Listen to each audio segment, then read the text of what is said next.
Good evening, comrades, hive mice, and some ghoulies, and all other seekers of the strange, to another thrilling evening on the airwaves and the unexplained. This is your trip through the ethereal transmissions that are lost bouncing about the extreme edge of the Underhive. Ooh, I would like to edge the Underhive in extreme fashion. That's right, Gobbo. Tonight, we slip the boundaries of the known, diving into mysteries that defy logic and reason. We're here to explore everything from the ancient secrets of Ordo Obscurus to the enigmas written across the stars.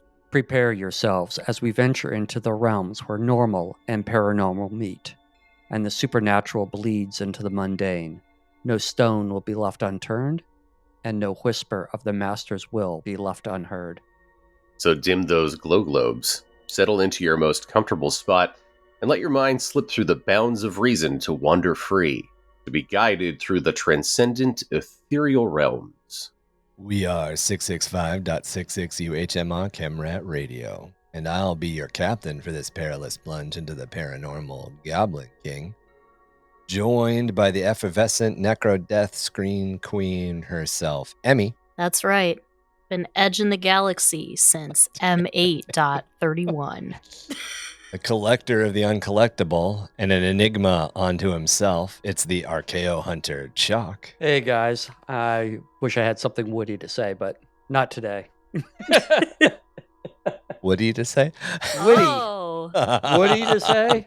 Oh. Completing our quartet with his fearless determination and a knack for confronting the macabre, it's Drew. I have some important news. I've joined the Space Gooners.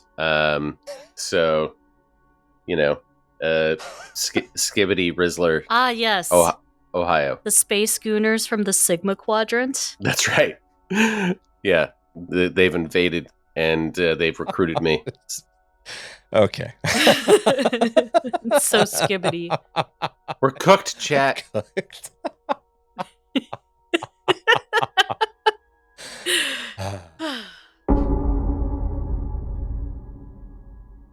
Welcome to Lorus Obscurus episode 20, Madame Helena Blavatsky part 2. In our last episode, we focused a lot on Madame Helena's life, laying out some of the experiences that she went through that definitely led to the foundation of Theosophy and the several books that she authored later in life.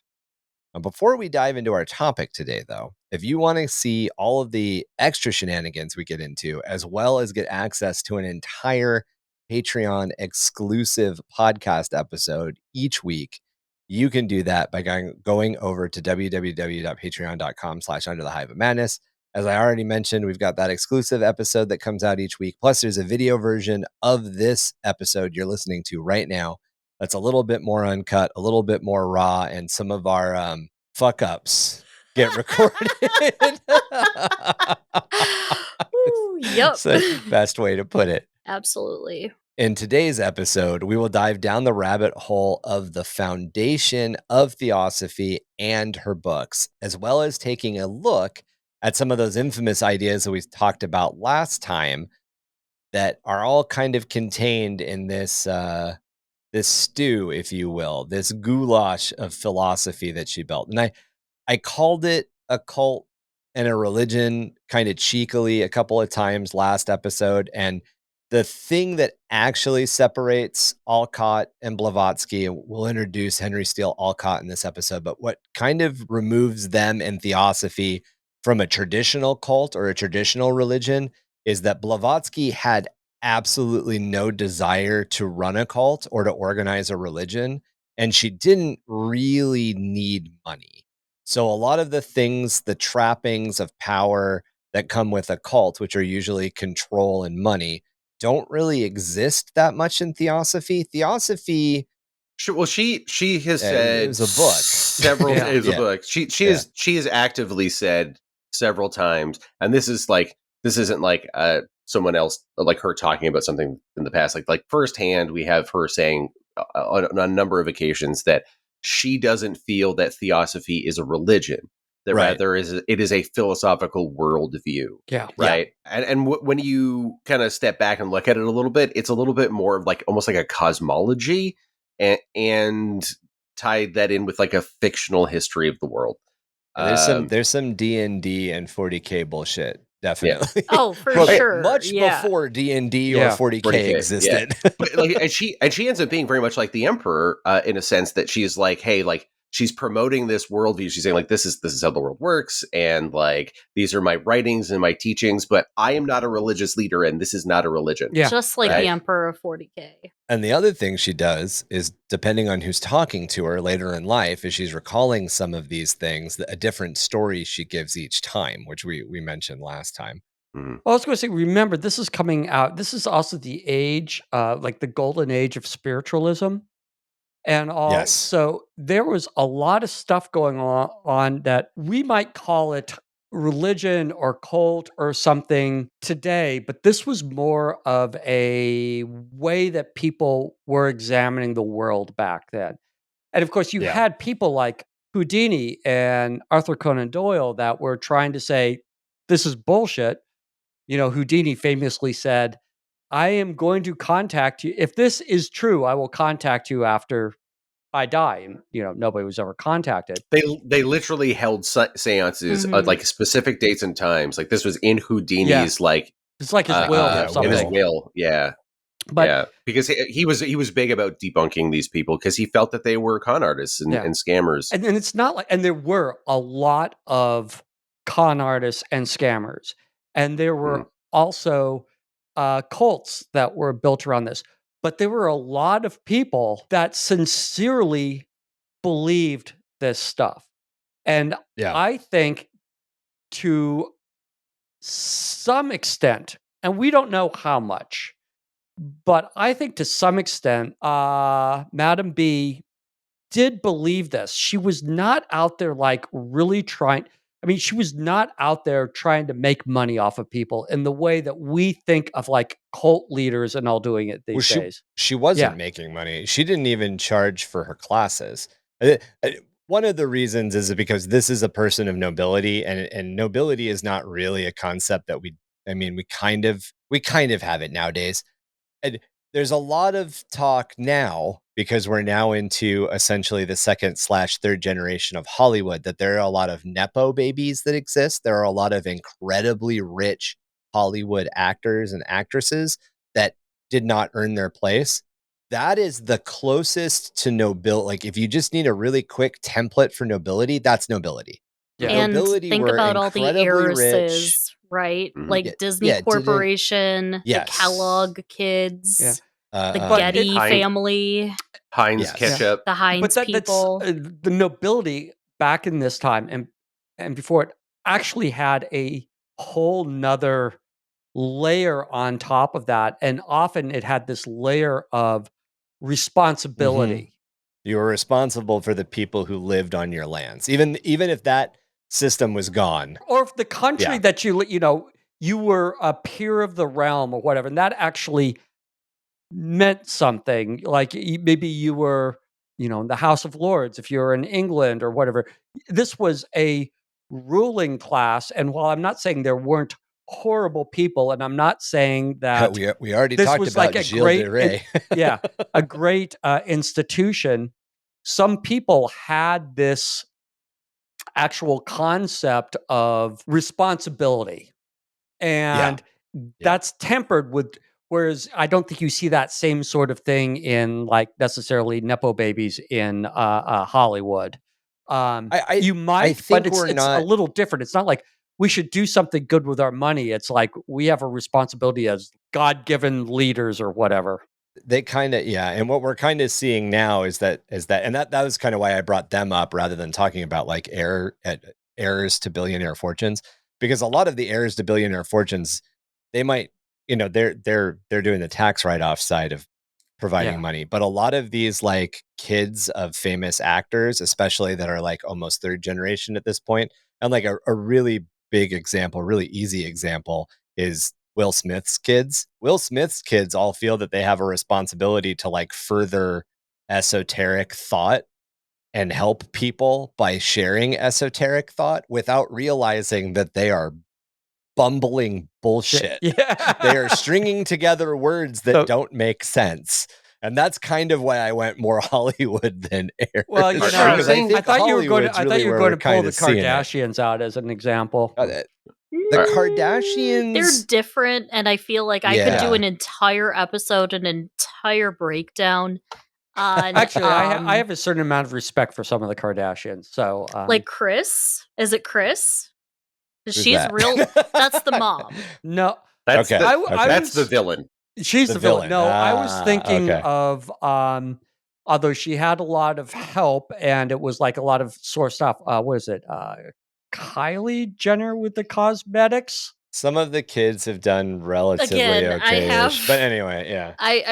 I know too much about the behind the scenes at Kylie Cosmetics, and she does. 250 years ago, Yes. you wouldn't have access to any of that information, and she would just be a positive girl boss. That's right. Yes.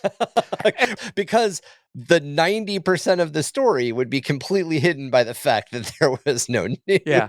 Like, anyway. And besides, you could be burying bodies in your backyard at this time and nobody would know because, you know, your backyard is 300 acres and everybody that worked for you their families have worked for your family for the last 10 generations. That's Wow, true. now we're getting into the Jack the Ripper shit. Oh, I was thinking Charles de Ray, but, you know. Interestingly enough, Kylie Jenner was once in a news article declared to be the world's first self-made woman billionaire. billionaire. She ain't self-made. She's also not the first female billionaire. Self-made. Meaning that owned a company that grossed $1 billion or whatever like that. Yeah. Yes. Not inherited a company that was worth $1 billion. Yeah. Got it. Yeah. It's like she is ostensibly the founder of the company. Anyway, And therefore- Adam B. But if you're, okay. So two things that I want to kind of address up top really quick. The first one is that we are going to say occult a lot, as in OCCULT, Yes. the occult practices, occult, and that is essentially a more modernized version of saying magic with a K. as far as like a fantasy setting goes. Mhm. When we say occult, we don't mean cult, capital CULT Like a- behavior. We don't mean Space a cult. right. Yes, we don't mean, yes, exactly. The occult.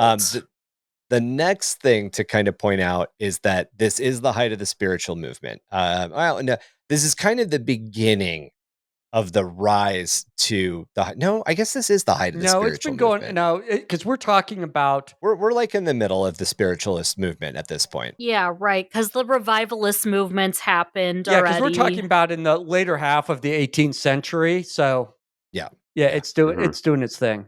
right. And the spiritual movement existed into the 1920s, 1930s a little bit before it kind of started to change. It started to change, honestly, because of Blavatsky and Crowley and a couple of other figures. It became a little bit more occult and a little bit less spiritualism. Mhm. But to understand spiritualism really, really easily, the kind of prototypical ghost movie where everybody comes in, like period ghost movie, let's say it that way, where everybody comes into a room and they hold a seance and there's like knocks and taps and like the curtain moves or whatever. And then somebody either is the medium who the ghost is speaking through or is the medium that's able to ask the ghost questions. That is the spiritualists movement. In today's terms, spiritualists were the Zach Baggins and the what are the dudes that own taps? The guys that's the kind of started it. The guys that are like construction workers that also ghost hunt. I can't remember. I can't remember the those wrong guys. guys. Yeah. They're the older ghost hunters. That's what they were. Yeah. All of the weird ghost things like remote recording and not EMP but EGM and stuff like that. The All EVPs? of that stuff. Yeah, all of that stuff is kind of modern spiritualism if you want to, but just think of like they didn't have that, so they were using like phonographs and crystal balls and stuff when like that. a lot of times you hear people say, "I'm not religious, I'm spiritual." That usually means that they, do yoga and try to have nice thoughts.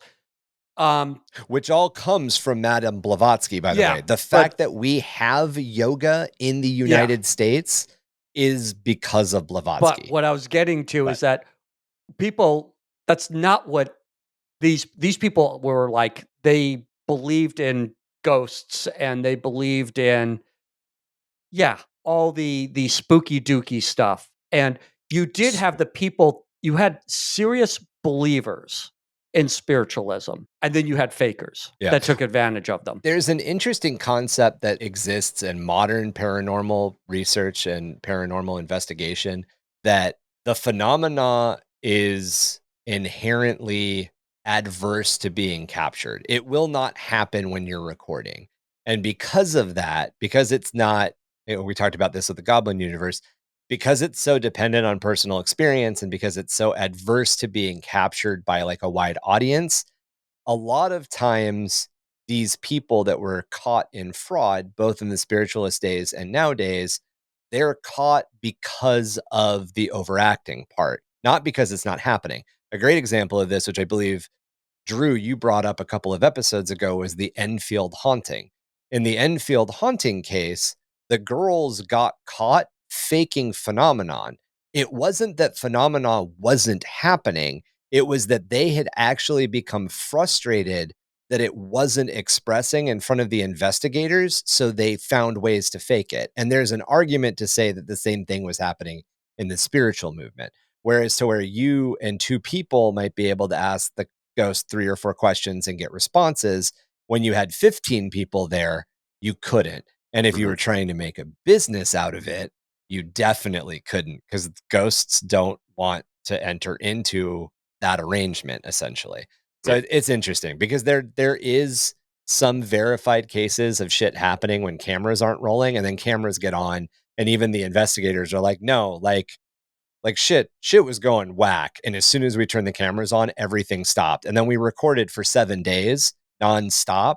And the only time that anything would happen is like when we were changing batteries, and it would only happen in the room with the camera that we were changing the battery on, as if the ghost or the phenomenon that we are trying to capture is specifically making sure it doesn't get captured. Now you're talking quantum ghost stuff, right? The ghost. If you observe a ghost, you change the ghost. But seriously, that's what some people believe. Ghosts don't have morals, guys.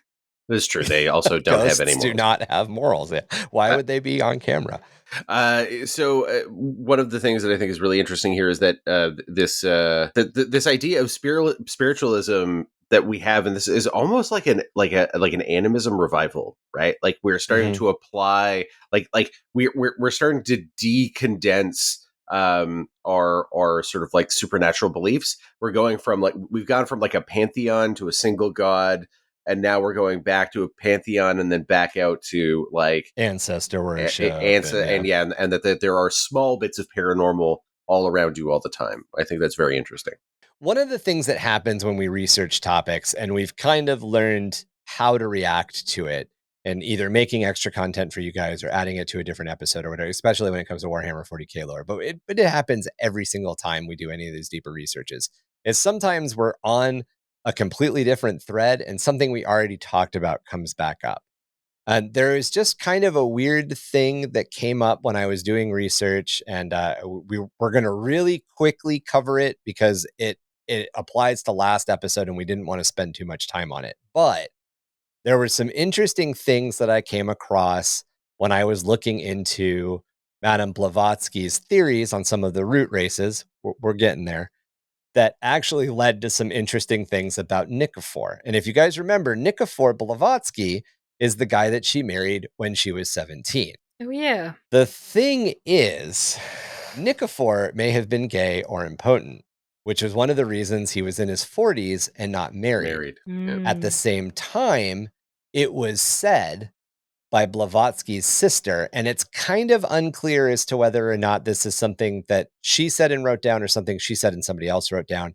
And we don't really know whether or not there was a joking implication here, but it was said that her grandmother had gotten so agitated that Blavatsky wasn't looking for a husband that she was like, well, at this point, we have to find her somebody to marry, or she's going to end up with a dimwit like Nikifor.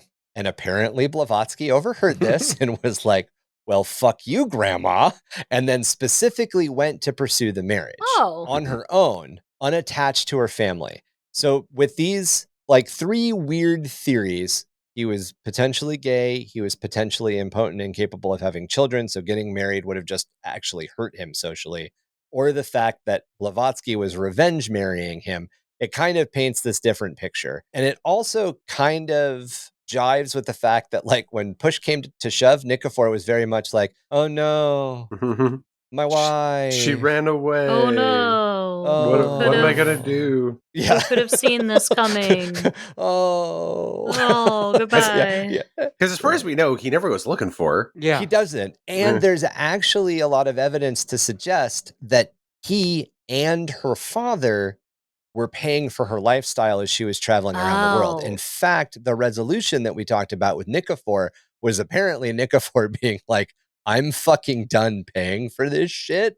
You live with me or you live with your family. I am not paying for you to travel the world anymore. It's big, like, Sansa and Tyrion Lannister vibes. If you read the book yeah. and the way that it's described as, like, Tyrion would rather just continue to bang hookers, and Sansa is 11. And doesn't want to be involved, and Tyrion doesn't want to do that. And Tyrion doesn't want to be married either. And it's just kind of like something politically that they set up. And we know that, God, what is Tyrion's Mrs. Lannister? What's the mom's name? Like the sister, like the bad one, mother the sister? of like Cersei and God, Tyrion. Who knows? I can't remember. She's her name. long dead. She's in one of those books up there. Because Tyrion kills her. Yeah. She kind of, it's her idea, and she comes up with it, and I think it's specifically because she hates both Tyrion and Sansa. So yeah. You're talking about the sister's name is Cersei. No, not Cersei. No, you were trying. I know. There's the twins, and I forget the guy, the one that Cersei's like the twincest thing. Jaime and Cersei, right? And Tyrion, their parent, their mom. Yeah, she is a meddling bitch. She dies in childbirth with Tyrion. Oh no, I'm thinking of You're thinking of the Lady of Flowers, or like the evil. The lady who poisons. Anyway. My God, it's been so long since I've read the damn books, but yes. Podcast. I have absolutely no idea what you guys are talking about. Okay. I'll send you the books. Yeah, they're kind of fun. fun. That's okay. I'm not interested. The other thing that we didn't really go over, we only went over the big one, is that Madame Blavatsky fell off a horse at least 5 times. And we medically know by the time she came back, reconciled with Nikifor, and then got involved with Metrievich, who is the guy that she seemed to definitely have some sort of relationship with, and who she had the adopted kid, or who she adopted a child with. By that point, there was OBGYN medical records. Well, they probably weren't OBGYN medical records, but there were gynecological medical records that stated one of her injuries knocked her uterus loose. Oh my God. Yeah. So there is a very good chance that she could not have children at some point. And this injury could have happened when she was like 13, 14. We don't know. And it could have also meant that penetrative sex was very painful. And that might be why she is celibate. Which is important because like that is a lifestyle that she demands of her students, right? That they be celibate, right? But it's also important to note that at the time period we're talking about, celibacy had a little bit more, like, not the time period, because we're talking about the human animal. Celibacy has always been viewed as penetrative sex resulting in the chance for children. There are a lot of things you can do as a celibate, which most people in modern age would just be like, yeah, dog, that's sex. Are we talking about BYU again? Yes, we're talking about BYU again. Yeah. Anyway, so that there's just kind of these other factors. Do they really change any of the points we brought up last time? No. Do they change the timeline? No. But it just stuff that was interesting that I came across that we felt that we wanted to share with you guys. Yeah, but I mean, it's just sort of like I like to liken this lady to the Joker from Detective Comics. Like, there's there's no one true origin. Oh, 100%. There's all these accounts that just contradict one another. Like her history is an enigma, but that's largely by design. I think she's just like, because she lies so much, I don't think she can keep it straight. I like the wizard I think that's outfit reality. she's got going here. Oh yeah, no, this was these were the trappings. I know. Trapping, I'm telling you. No, I want a sick wizard robe like this. Like, the more I hear about this lady, like, my opinion of her is basically she's like one of those people that is like absurdly fixated on like a particular like Eastern culture that they don't understand. Like I had a friend of mine whose mother collected all kinds of like she had like a bazillion kimonos, and there was just like there were rugs and stuff, and like she'd never been to Asia. She didn't know anything about the people there. Yeah. She was just obsessed with like sort of like, I don't know, the texture of it all. Yeah. And she just kind of she has that vibe, except she has enough money to travel around the world. Yeah, and she like, understands the guaranteed religion. Today, she'd be like a big Miku fan. She'd like have all these little like Miku garage kits. Be Exactly. really into anime. Yeah, she'd be like, have you seen The Wave? I have a picture of The Wave. Very famous Right, painting. the wave. The tsunami wave. Mhm. Got you. I was like, what are you talking about? The wave. So Yeah. there is a very literal line that you can draw from Madame Helena Blavatsky to Tiger King. And the reason that I say that is because Dan Aykroyd in between. Dan Aykroyd's definitely in there. The reason that I state that is because if you've gotten any deeper into the Tiger King stuff, you'll know who Doc Anders is. Oh, Doc Antle. So Doc Antle. And if you know who Doc Antle is, he subscribes to her wacky bullshit. He stunted under a specific yogi in the Midwest, and I cannot remember the yogi's name, but there's this giant yoga complex in the Midwest / it's kind of the East Midwest, if that makes any sense to people listening who know the map. But all of the yogi teachings, all of the everything that has a Hindu or Buddhist or Hindu-Buddhist mixed pastiche that exists in modern culture, modern religion, or popular culture. You can just popular culture. It really goes back to Madame Blavatsky. And with that in mind, let's jump into it. Let's go down that rabbit hole. It's called Yogaville. It's in Virginia. Thank you. Yeah, it's really, really the edge. It's really close to Margaritaville. Yeah. You take Yogaville, you take a train to Margaritaville. Right down Hot Dog Avenue. When Madame Blavatsky returned from Tibet, she aimed to prove that the phenomenon of spiritualists were real. She believed that mediums were not contacting the deceased, but instead either mischievous elementals or the now inhabited shells that had been left behind by the deceased. The idea that there's like a spirit shell as well as a human body. Right, a ghost in a shell? Like that? Like there's a ghost on the astral plane. When your body dies on the physical plane, on the astral plane, there is a shell of your body left as well. Oh, like a cicada. Yeah. So the ghosts were, so something could jump into the shell and take over as your ghost. Ghosts are like ogres. There's a Pokemon This is the stuff we talked about. This connects back to our Goblin Universe episode in a lot of ways. Just go check some of that stuff out. She traveled the Suez Canal to Greece, where she met with another of the masters. This time, Master Hilarion. He was hilarious. He told a lot of jokes. Like Hillary, but not. Yeah. Before setting sail for Egypt aboard the SS Pneumonia. Eunomia. Eunomia? Eunomia. Eunomia.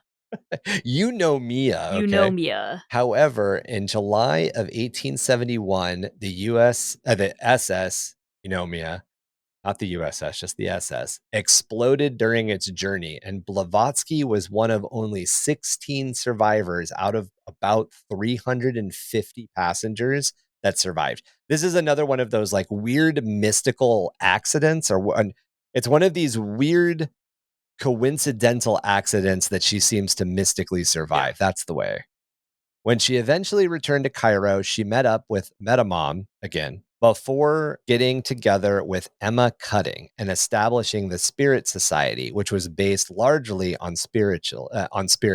This branch of spiritualism was founded by Allan Kardec, who professed a belief in reincarnation, but the society within 2 weeks, the Spirit Society within 2 weeks, was caught because Emma Cutting and several of the other members were starting to use a lot of the fundamental tricks that we now associate the movement being rife with.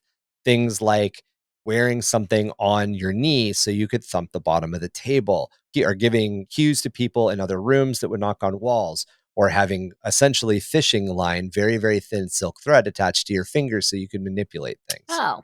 This led to Blavatsky getting pissed and closing it down. She was legitimately trying to prove that this shit existed. Yeah. And she was doing this shit at the same time. There are a lot of stories of like Blavatsky waving her hand and conjuring a rose, or reaching to the ceiling in a room she'd never been in before and pulling down a bouquet of roses. There are things that Blavatsky did later on that she got caught with that were definitely fraudulent, because there's a conspiracy. There's 2 or 3 people involved. But there were several times where Blavatsky was traveling around at this time in her life where she was doing phenomena that no one, even her detractors, can explain. Just remember that.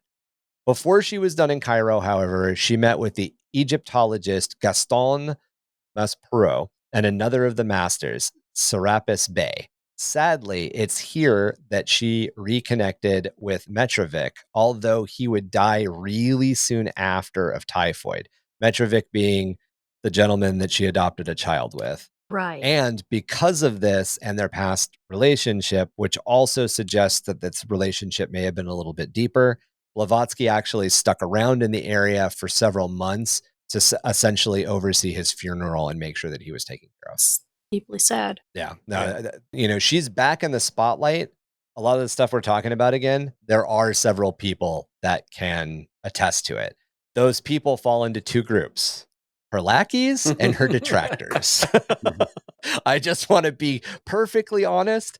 Half the people that give influence on her at this point believe everything she's ever said, but the other half fights it tooth and nail. Okay. Just so it does kind of balance. Upon leaving Egypt, she would travel through Syria, Palestine, and Lebanon, where she encountered a member of the Druze religion. And I need to ask at this point, what is the Druze religion? It is sort Can of you do it in a 3 Christian sentences? adjacent in the Mideast. Okay. Abrahamic, monotheistic, and syncretic, whose main tenets assert the unity of God, reincarnation, and the eternity of the soul. So it's like a mixture of Hinduism and early Judeo-Christianity. Yeah, like I said, Yeah. Christianity adjacent. It is an Abrahamic religion, but it mixes in mysticism and spiritualism. Got it. So during these travels, she would meet with the writer and fellow traveling companion, Lydia Pashkov, who provided verification of Blavatsky over this period of time. So this is just one of these people, and this person was not a detractor or a lackey. She was another. Blavatsky's not an author yet, but this is just another author. It's another personality that's researching this stuff. Okay. She briefly returned home to Odessa between July of 1872 and August of 1873 before she spent time in Bucharest and then Paris. Then Moria instructed her to go to the United States, where she arrived in New York City on the 8th of July, 1873. There she moved into a women's housing cooperative on Madison Street in Manhattan's Lower East Side, earning a wage through piecework sewing and designing advertising cards.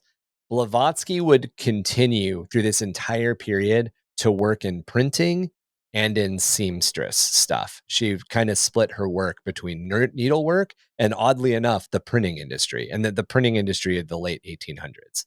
She would make inks and she would do offset printing and stuff like that. That's cool. Here she attracted the attention and was interviewed by the journalist Anna Ballard of the New York newspaper, The Sun. And this was the earliest text source where Blavatsky claimed to have spent time in Tibet. This is where that original Tibet, those original 3 Tibet stories come from. Soon after, Blavatsky received news of her father's death, thus inheriting a considerable fortune, allowing her to move into a lavish hotel. In December of 1874, Blavatsky met the Georgian country, not state, Mikhail Bettinelli, who was infatuated with her. He had been infatuated with her for a while. He basically pestered her to marry him, and she eventually gave in. And this, by the way, leads to the bigamy that Chac brought up in our last episode, as Nikifor was still alive and they were still married. Yes. But However, tremendously unbothered by it, apparently. Mhm. Yeah, exactly. I think Nikifor's eye was somewhere else. However, she refused to consummate the marriage between her and Bettinelli, and he eventually sued for divorce before returning to Georgia. So he followed her to the US, pestered her into marrying him. Then she wouldn't sleep with him, and he was like, nuts, and he moved back home. Fine, I'm going Some home. people will do anything for that puss. She had to have had, I mean, she was a very charismatic person. We know that from everything. She was a very charismatic person, but she must have had just like a flock of people that kind of followed her about before she created the Theosophical Society. Mm-hmm. This is like a common thing amongst people that are manic, by the way. Like they have these like they have these periods of extreme grandiosity, and it is, people get attracted to it, and especially if you have ways and means. Yeah. You know, like if it's a lady who's walking around with a ton of money and just going like, I'm high on life all the time, and just do what I do and you'll feel amazing like me, and I'll pay for some of your lifestyle and you can come stay at my compound, and I promise this isn't a cult. Read my special books. You know? Yeah. Well, it wasn't a cult because she didn't starve them and she didn't force them to do work for her. Or separate them from their family. And she didn't take their money away. Mm-hmm. But yeah. It's probably good. It's very cult adjacent. Yeah. It's whatever the line between hippie commune and cult is. She's right there. There's still an element of groupthink to like extreme like irrationality. Right? Yes. So yeah, but of course, by that definition, as you all will say, well, then all religions are cults. I know. The difference between a cult and a religion is whether or not you're state sponsored. Yeah, your tax exempt status. Madame Blavatsky was intrigued by the news story about William and Horatio Eddy, brothers based in Chittenden, thank you, Vermont, who were said to be able to levitate and manifest spiritual phenomenon. She visited Chittenden in October of 1874, meeting up with the reporter Henry Steele Alcott, the oldest of the ZZ Top brothers, who is he's not related at all. He just has the giant beard. Right. Oh, yes. Henry was investigating the brothers' claims for the Daily Graphic at the time, claiming that Blavatsky impressed him with her own ability and manifested spirit phenomenon for him. Alcott authored a newspaper article on her, and they soon became very close friends. They even had little nicknames for each other. Maloney was Alcott, and Jack was Blavatsky. He would help to drum up even more interest in Blavatsky's claims, encouraging the Daily Graphic editor to push an interview with her and discussing her in depth in his own book on spiritualism, People from the Other World. She began to instruct Alcott in her own occult beliefs, encouraging him to become celibate, a teetotaler, which is an old word for going sober, and a vegetarian, although she herself never actually stopped eating meat. Let me just lay this out. This is a woman with a 2-pack a day habit who eats heavily healthy. Buttered eggs and pork almost constantly. Yeah, very healthy. I have to say, I thought the nicknames, I wasn't reading. I thought that nicknames were Bologna and Jack, and I could just think of them making a sandwich together. Which just a nice little sandwich sort of creeped me out. It's Maloney, not bologna. Because that's a cute nickname. Right? In January of 1875, the duo visited the spiritualist mediums Nelson and Jenny Owen in Philadelphia. The Owens asked Alcott to test them to prove the phenomenon that they produced were not fraudulent. And while Alcott believed them, Blavatsky shared the opinion that they had faked some of the phenomenon in cases where no genuine phenomenon managed to manifest. And this is actually, I kind of brought that up earlier, where this happens, where as soon as you try, they show Alcott and it happens. They call Blavatsky into the room and the ghost is like, nope, not going to play this time. Huh. Interesting. Whether or not that means that Alcott bought their scam better than her. You know, maybe she's the level of con man. And there is a lot to suggest. You know, I mentioned earlier that she could like conjure roses and bouquets and letters. And she could make a silver dollar appear behind your ear. There's a lot to suggest that some of this may actually just be the fact that she was a really, really gifted illusionist and, was building all of this claim around it. She's like she's the 1870s David Blaine. Right. That makes sense. Blavatsky and Alcott would go on to publish a circular letter in Eldritch Gary Brown Boston-based publication, The Spiritual Scientist. I love some of these names. Eldridge, not Rich. Jerry Brown is just that's a great name, man. Yeah. Here they name themselves the Brotherhood of Luxor, a name potentially inspired by a pre-existing Hermetic Brotherhood of Luxor. They began living together in a series of rented apartments in New York City, which they decorated with taxidermied animals and images of spiritual figures. Their life was funded largely by Alcott's continued work as a lawyer. So Alcott's a working lawyer.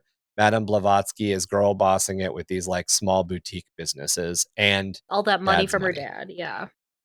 Their last such apartment came to be known as the Lamasery.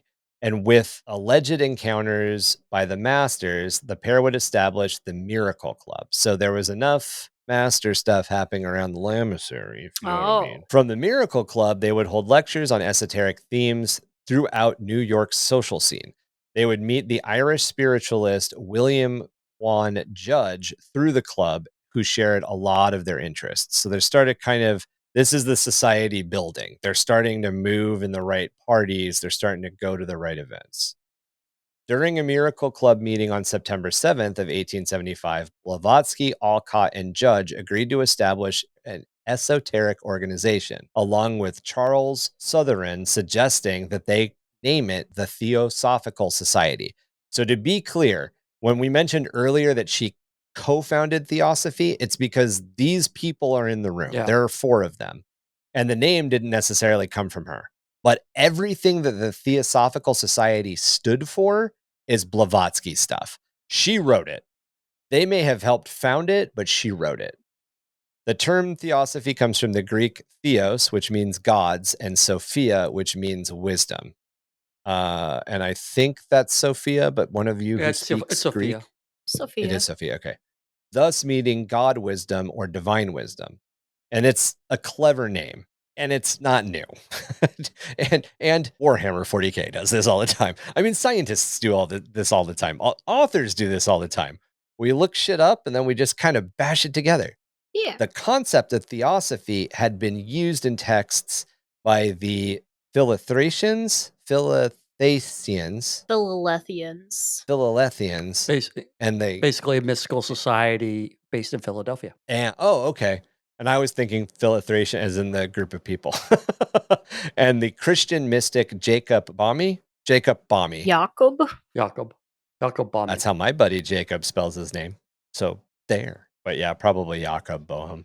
The Theosophists would often argue over how to define Theosophy, with Judge expressing the view that the task was impossible. However, Blavatsky insisted that Theosophy was not a religion in itself, but a philosophy.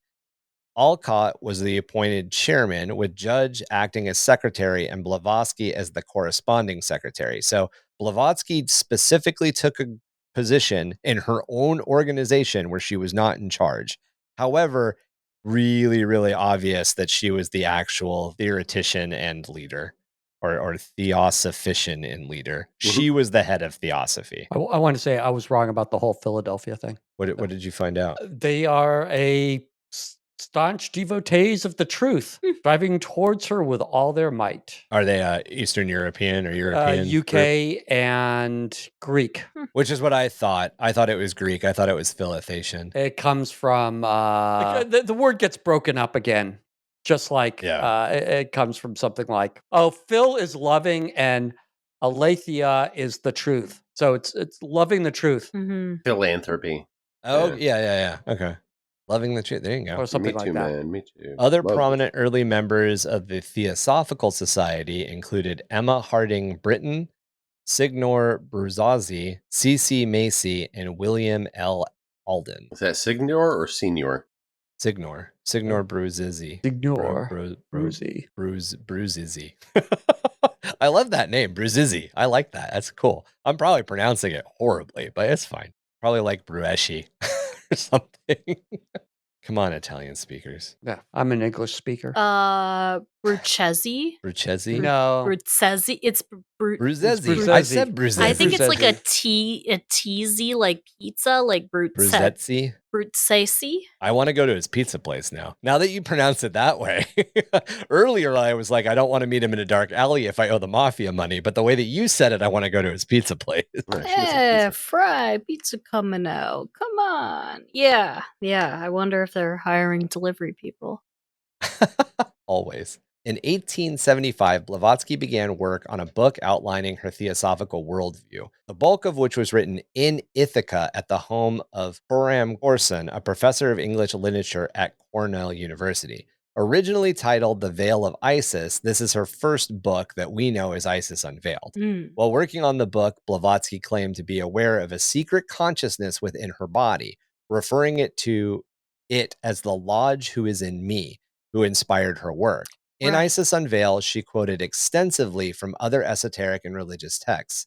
Although Alcott and others, including the person she was living with, the professor, claimed and maintained that she quoted from these books by memory. She didn't have access to them. They weren't in front of her. This has led to two theories. One, and the one that Blavatsky claims, is that she was remote viewing all of these. We talked about her potential psychic powers last time, one of them being remote viewing, remote listening, the ability to move her body into an astral body and astral project, and then her ability to teleport objects. So this would be one of those: remote viewing, astral projection, remote viewing, same place. Just to be clear, these are the psychic powers she got when she fell from a horse multiple times. When she fell off the horse the fifth time.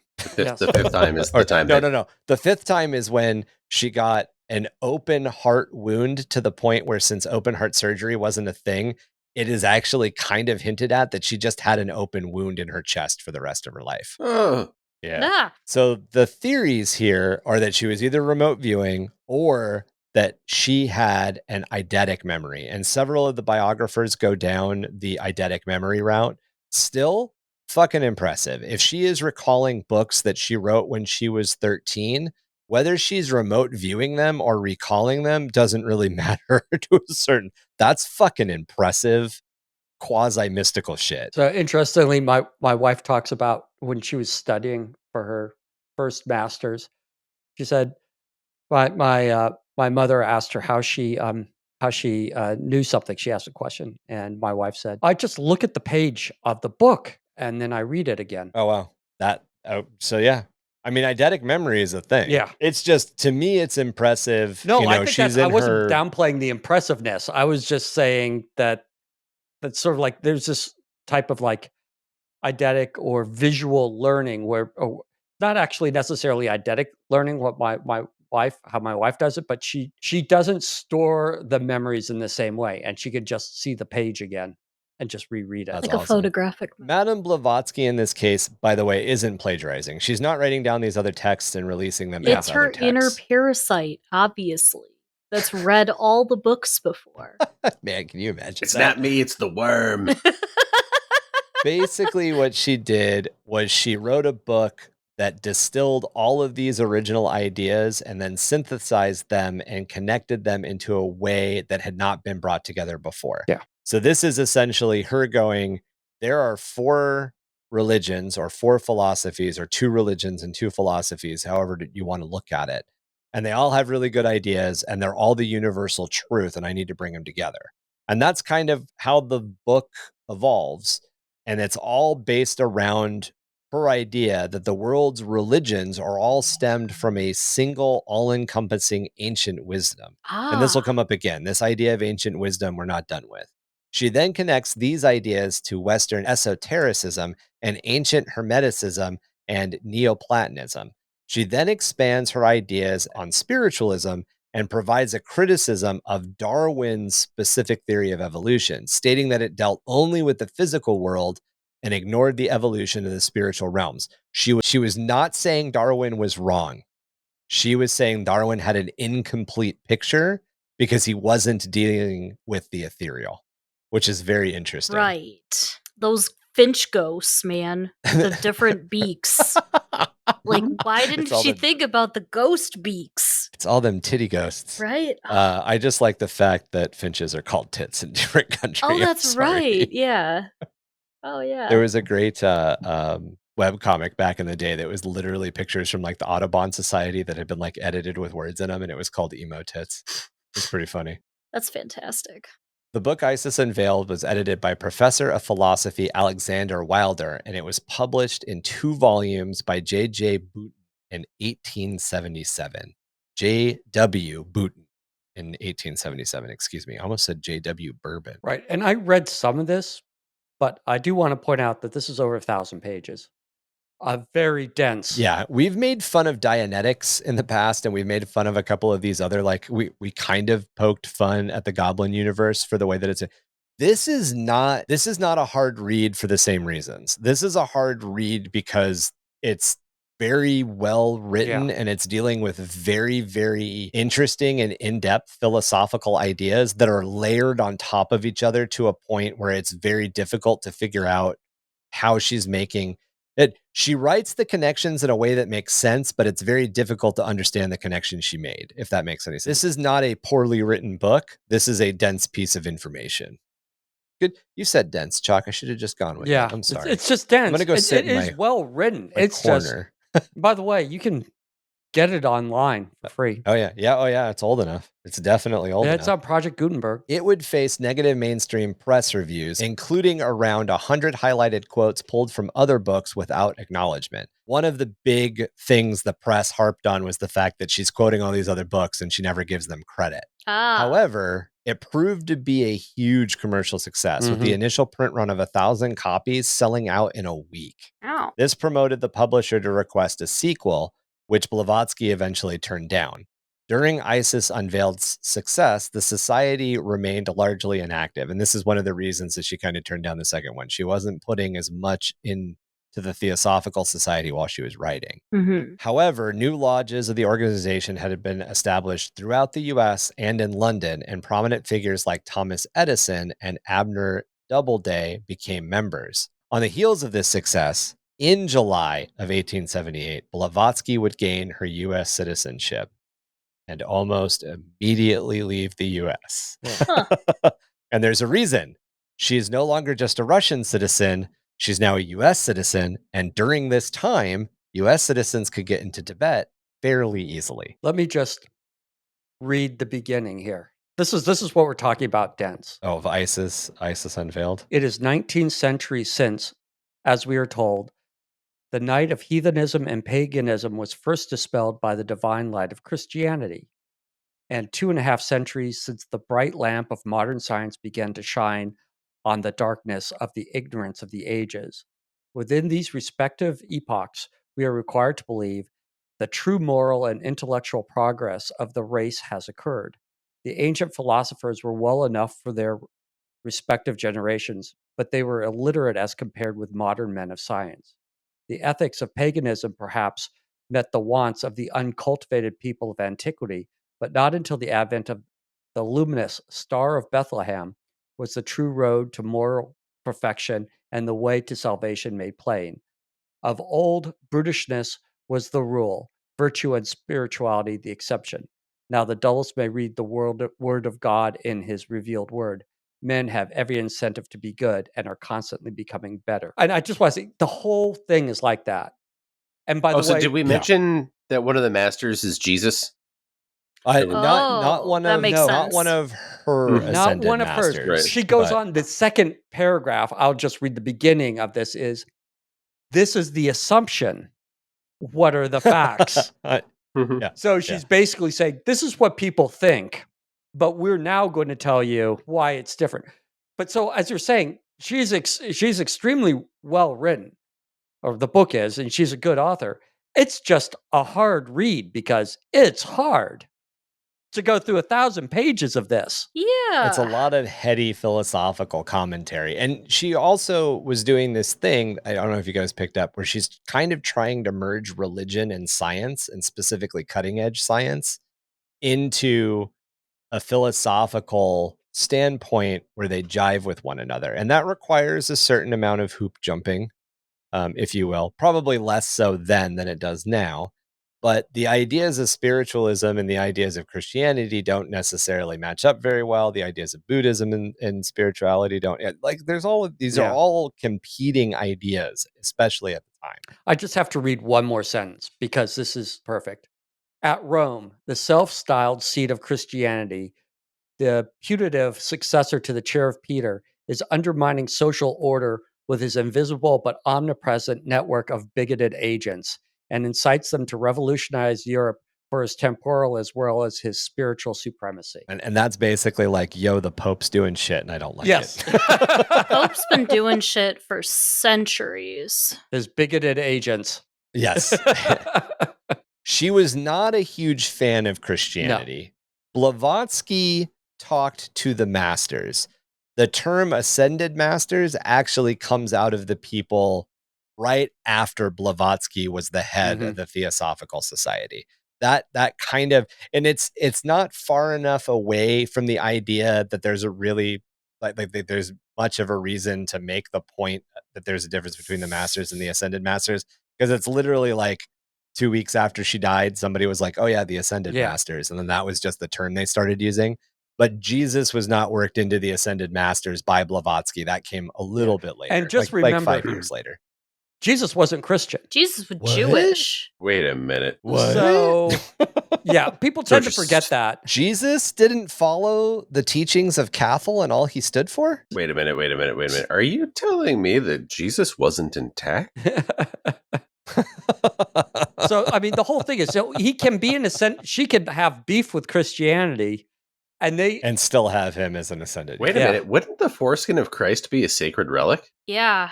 I don't know. Like, who though? Like, I'm on some Blavatsky shit right now, you know? Yeah. I feel like you're getting it, Drew. Mary's definitely got that in the basement in like a special little box. That's the Pope has it. It's in his Pope box. Yeah. The Pope box. Oh, do you think Trazen has it though? Well, Trazen has the Pope. Yeah. So if the Pope has the it Pope in his box. Pope box, then Trazen by default has it. But which Pope and how many popes? Well, Trazen probably actually has Jesus in a little Pokeball.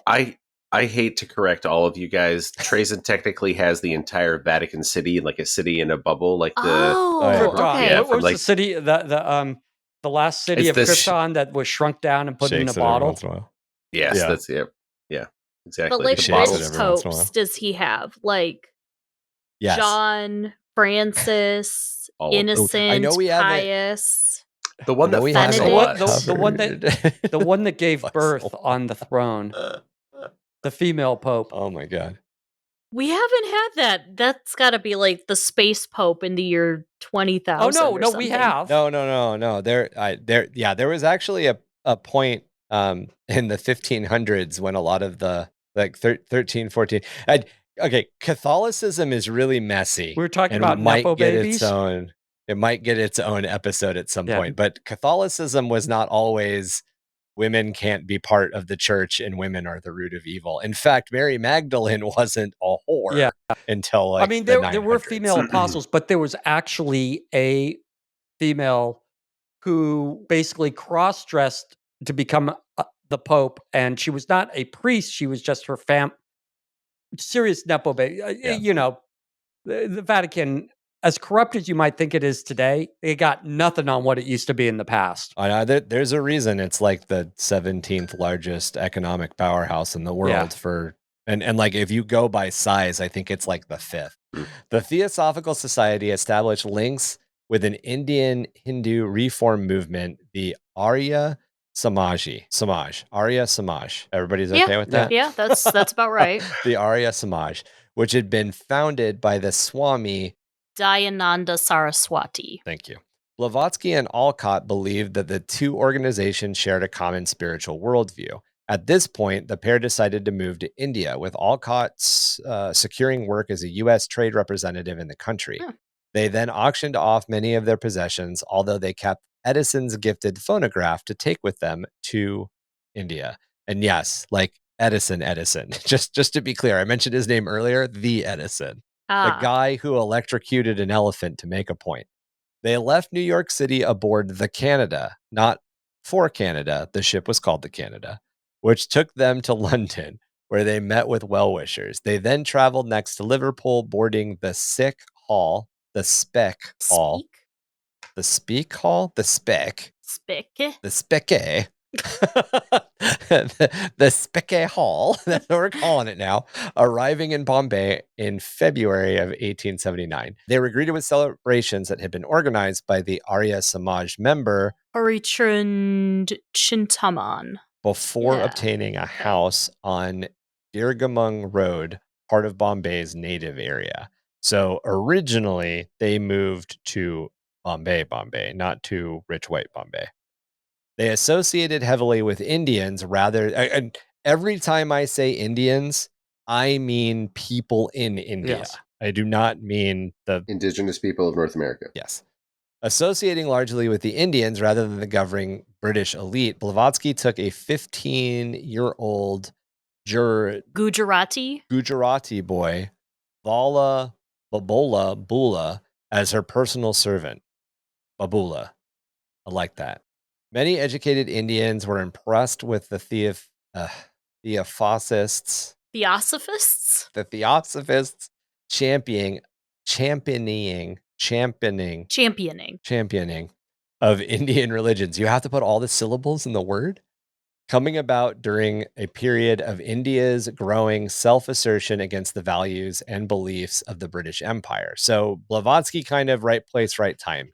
Blavatsky and Alcott show up championing Indian religions, Indian-owned businesses, Indian people in general against the British, although they're white people. And the British Empire, or the general consensus, is that they would be part of the British elite, the British Empire. Madame Blavatsky was monitored by British intelligence services, Chac, who suspected that she was working as a spy for Russia. No, she's just crazy. All of this slow boil lead up to the assassination of Archduke Franz Ferdinand is kind of happening right now. The Crimean War is over, but it wasn't really that long ago. Russia and Britain are the two biggest empires, and they are essentially growling at each other over the rest of the world. Colonialism is still a thing. Yeah. In April, Blavatsky took Alcott Babula and their friend Molji Thakarasi to the Kerala. Cave. This is supposed to be Kerala. Because they're in southern India. Okay, Kerala. Okay. Instead of the Carol. Thank you. It's not Carla, it's Kerala. Into the Kerala caves, announcing that they contained secret passages that led to an underground place where the masters assembled. This is one of those cases, one of those anecdotal stories where Blavatsky's standing next to a wall and she's all like, "Oh, what's that?" And everybody else is like, "We didn't hear anything." And she's like, "Just 1 second." And she literally vanishes. They spend an hour looking for her, and she just pops back out and goes, "Hey, I just got a bunch of news from the masters. I know what we need to do again." And Babula is like, "No, there's no way," because he's like trying to figure out where she disappeared to. And she just reaches up into the air and pulls down a bouquet of 12 white roses and hands them to Babula. And Babula is like, "Well, I guess it must be real." Like he's 15-year-old kid. He's like, "Yep, I'm in." Yeah. Okay, yeah. You vanished for an hour and you pulled roses out of the air. I am in. Oh, God. She then claimed that the masters were telepathically commanding her to head to Rajputna in Punjab, where she and Ocelot would then move to, or not move to, but then travel to. Alcott. You said Ocelot. I did say Ocelot. She and Alcott. At the Yamuan River, they met the... Yamuna River. At the Yamuna River, they met the Sannyasin. Babu Surdas. This is a yogi who had been sitting in the lotus position for 52 years. And in Agra, they saw the Taj Mahal. In Saharanpur, thank you. They met with Dayananda and his Ariana Sojanists again before returning home to Bombay. And this time when she's traveling and meeting with these different yogis and going into these different cities, she is demanding that they show her the manifestation of their powers. Even though up to this point, when she's asked to do parlor tricks, she gets mad. Now she's now she's not the fanboy she's not the leader of the Theosophists angry at the fanboy. Now she's the fanboy demanding the yogis do tricks. So I'll tell you what this lady is committed to the bit. oh yeah, This is kayfabe to the most extreme degree. if she was an illusionist, if this was all illusionist based, she knows what she's doing and she's building it right. Yeah. I kind of have that. I think we've mentioned it in the past. There's the, Al Capone was really famous for saying there's there's two sides to every story and the truth is in the middle. I kind of have a feeling the truth is in the middle. I think even if she was pulling complex illusions, that she legitimately believed that she was conjuring. I think that's part of it. And I think the other part of it, especially having my own weird experiences, I'm pretty sure she experienced weird shit. She's Zach again, Bagans. yeah, she got Baggins. But again, Okay. is she pushing it further than it's actually happening? Or is all of this shit actually happening? And the truth is, we don't really know because we have two sides of this story. We have people that 100% wholeheartedly believe her to the point where they will commit fraud on her behalf to prove her story. And then we have people that 100% think she's full of shit. Yeah. There is nobody in between, which makes it difficult to find an actual picture. Yeah, when she says something wrong, she says it with her full chest, as it were. Oh, that's right. This isn't even that. This is people going, she's wrong. And people going, well, what proof do you have? And they go, it doesn't fucking matter. She's wrong. I fucking hate her. She's so goddamn wrong. And then they ask the other people, well, is she wrong? And they're like, well, no. And the reason she's not wrong is because I've seen her do these 6 things. Yeah. So yeah, it's yeah. No, emphasis on neither side has proof. the masters, for example, which are the linchpin to all of this, 100% are not real. Yeah. In so much as that they've never been witnessed or interact. No one else has ever interacted with Well, them. you can't say they aren't real. was real. What? Hootkami was real. Hootkami. Yeah, Hootkami. No, Kutami. Yeah. Kutami. I like it's spelled 2 different ways. I think Moria. I don't want to say Mines of Moria, but it is pronounced Moria. I think Moria had actually been witnessed by multiple people. Moria is somebody that, an Indian guy claiming to be Moria was somebody that she interacted with several times. Sounds like a paid actor. Yeah, exactly. What was the show where they did all the long cons? It wasn't Revenge. Nathan for you. No. It was accurate. There was a team. There was a show called The Joe Blow Show. No, it's a like serious drama show. Oh. They're a bunch of con men, and now they get hired to stop people from conning other people. It's a bad show. I've seen it. Well, the first season was okay, but yeah, it went on too long. Leverage. It was a show that had not enough budget for what it was trying to do. Yes. Yeah. The reverse heist show. Yeah. It was an interesting concept anyway. If you're looking for D&D concepts, read Madame Blavatsky because she's the ultimate GM, and watch Leverage. Yeah. In July of 1879, the pair then began to work on a monthly magazine, The Theosophist, with the first issue coming out later in October. It gained a large readership, and management was taken over by Damodar K. Mavalankar, a Theosophist who introduced the idea of referring to the masters as the Mahatmas, like you. Mahatma Gandhi. In December, Blavatsky and Alcott traveled to Allahabad, where they visited Alfred Percy Sinnett, the editor of The Pioneer and a keen spiritualist. A.O. Hume was also a guest at Sinnett's home, and Blavatsky was encouraged to manifest paranormal phenomena in their presence. They then traveled to Benares, where they stayed at the palace of the Maharaja of Vizianagram.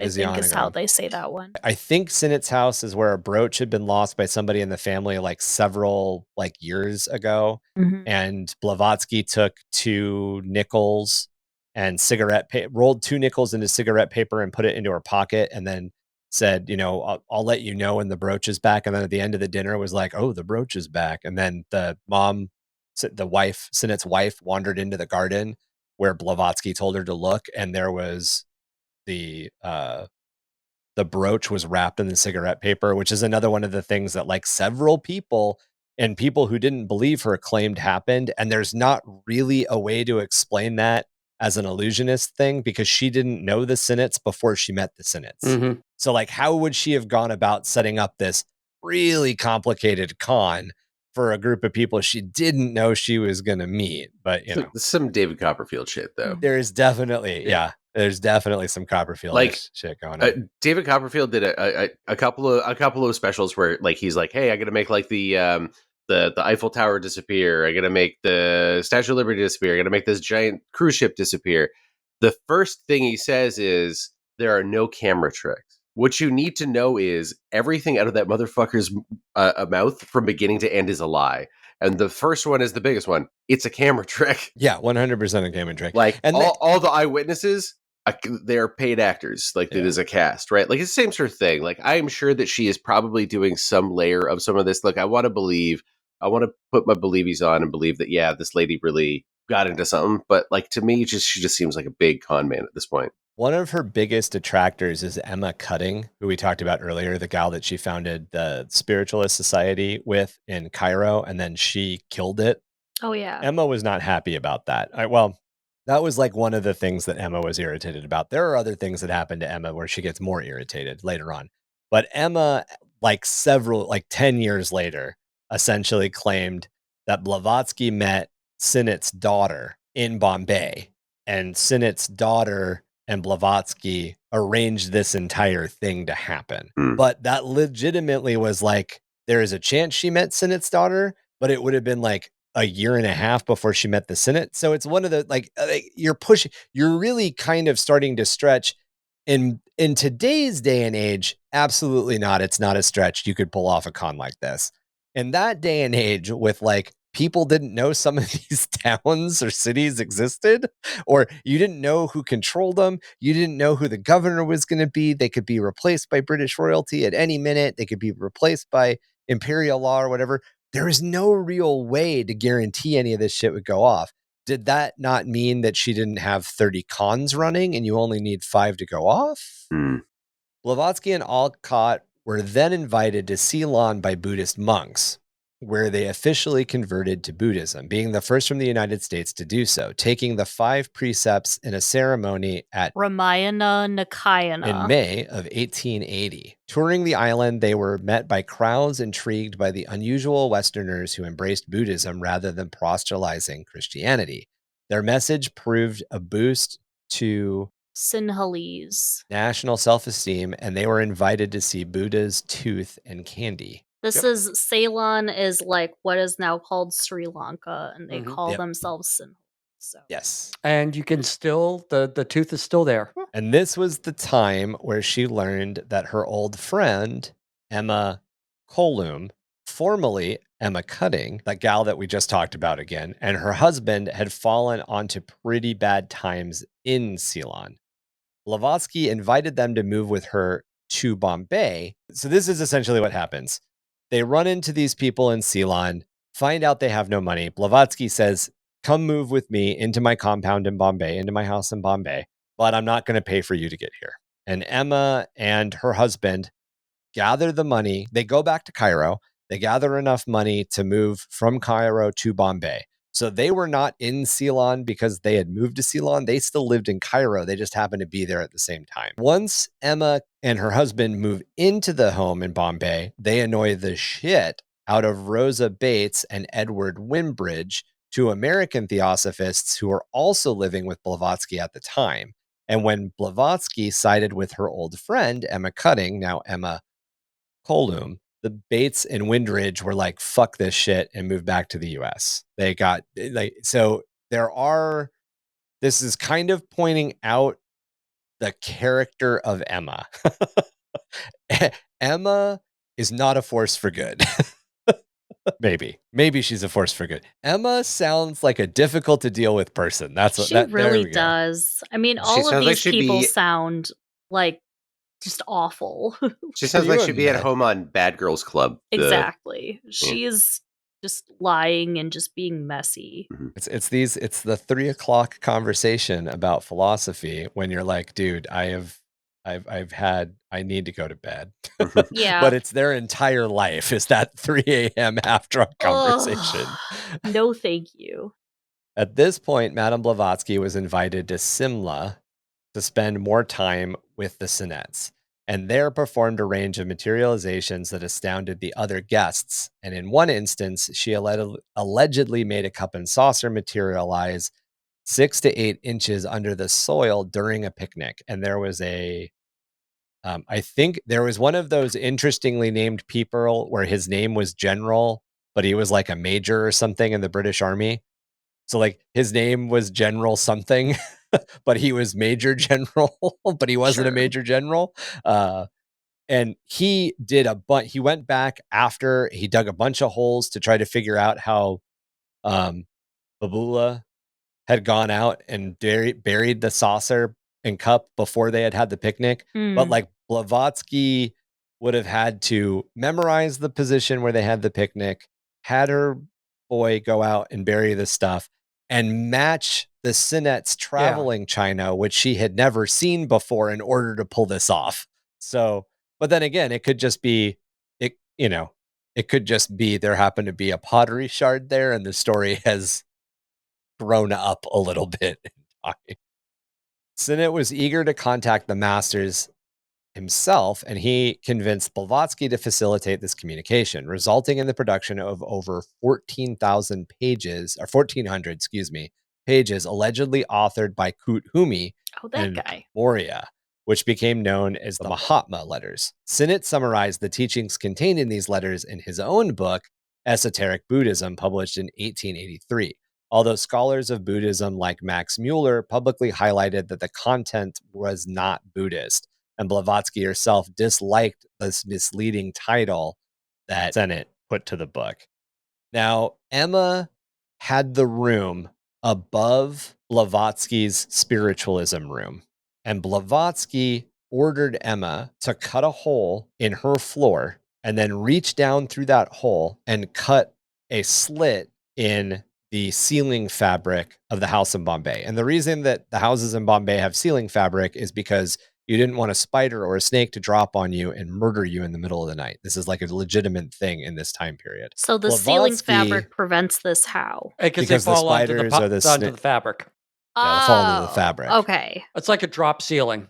Yeah, essentially. Okay, I see. So if she had to like cut a hole in two different things, essentially.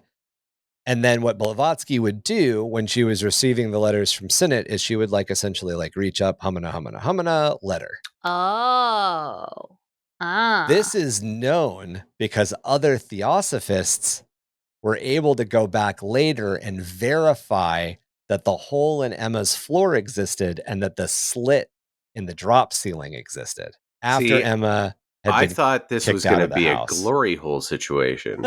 No, but it's not. The glory of the master's letter. That's fair. That is glorious indeed. Since this book's publication, there has been much debate as to the authenticity of these letters, though, some arguing that they were written by Blavatsky herself and others believing that they were written by several separate individuals. There is also the assertion put forward by Alcott after this came out that Blavatsky did write the letters, but she wrote them in a trance with like her eyes rolled back, like she was remote writing essentially.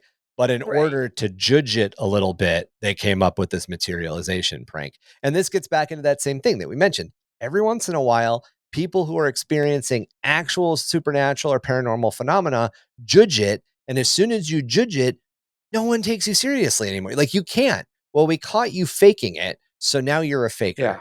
And this is just one of those instances.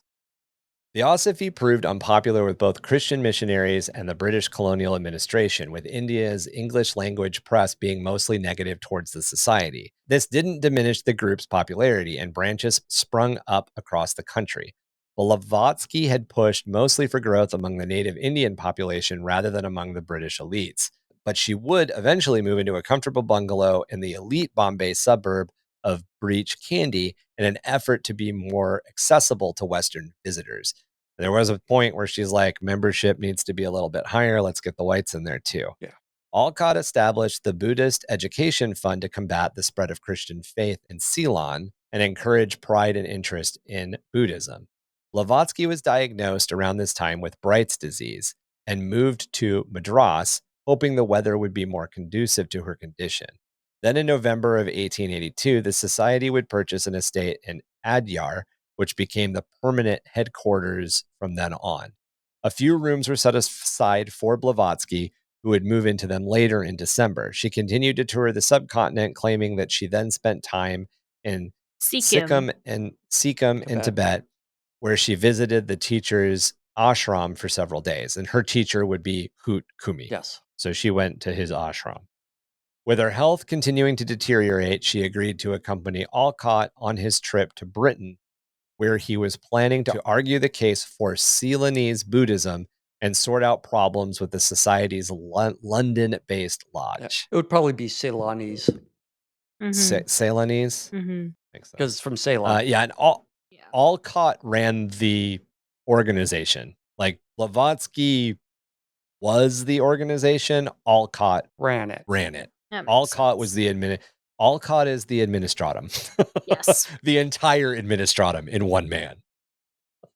In March of 1883, she sailed to Marseille, France, before spending time in Nice with the founder of the Theosophical Society's French branch, Countess of Caithness, widow of James Sinclair, the 14th Earl of Caithness. They then both continued on to Paris before she returned to London. There, Blavatsky would appear at a lodge meeting to quell arguments between Sinnott, Anna Kingsford, and Edward Maitland. So Sinnott versus Anna Kingsford and Edward Maitland. So essentially, these groups of people are not seeing the direction of Theosophy in the same way.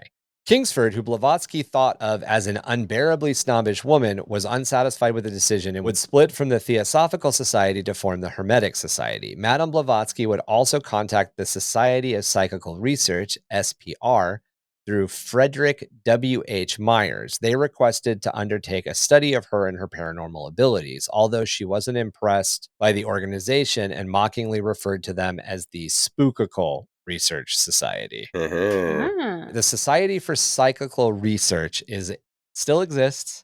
It is a UK-based paranormal investigation group that has been around for a long time, and they're actually held in relatively high esteem for a lot of the things that they have researched. With Blavatsky now in Europe, trouble broke out across the Society's Andyarn headquarters in what became known as the Colum Affair. The Society's Board of Control accused MM Colum of misappropriating funds and asked her to leave. She and her husband refused, blackmailing the Society with the letters that they claimed had been written by Blavatsky and which proved that her paranormal abilities were at least in part fraudulent. This is that hole in the ceiling thing we just talked about.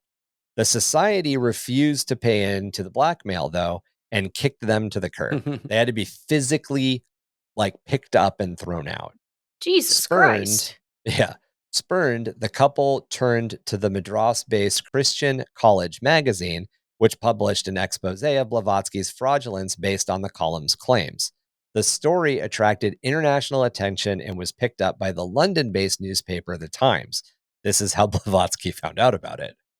In response, in November of 1884, Blavatsky headed to Cairo, where she and the theosophist Charles Webster L. Leadbeater would dig up dirt on Emma Colum's history of extortion and other crimes. That whole thing's a good story. This was a blow to the Society, although it remained popular in India, as did Blavatsky herself. So this kind of hurt their international appeal, not their home appeal. Yeah. Now, an interesting thing, I mentioned that there was a gentleman last episode who wrote a couple of books who liked to give extra attention to little boys. Charles Webster Leadbeater is that gentleman. Oh, okay.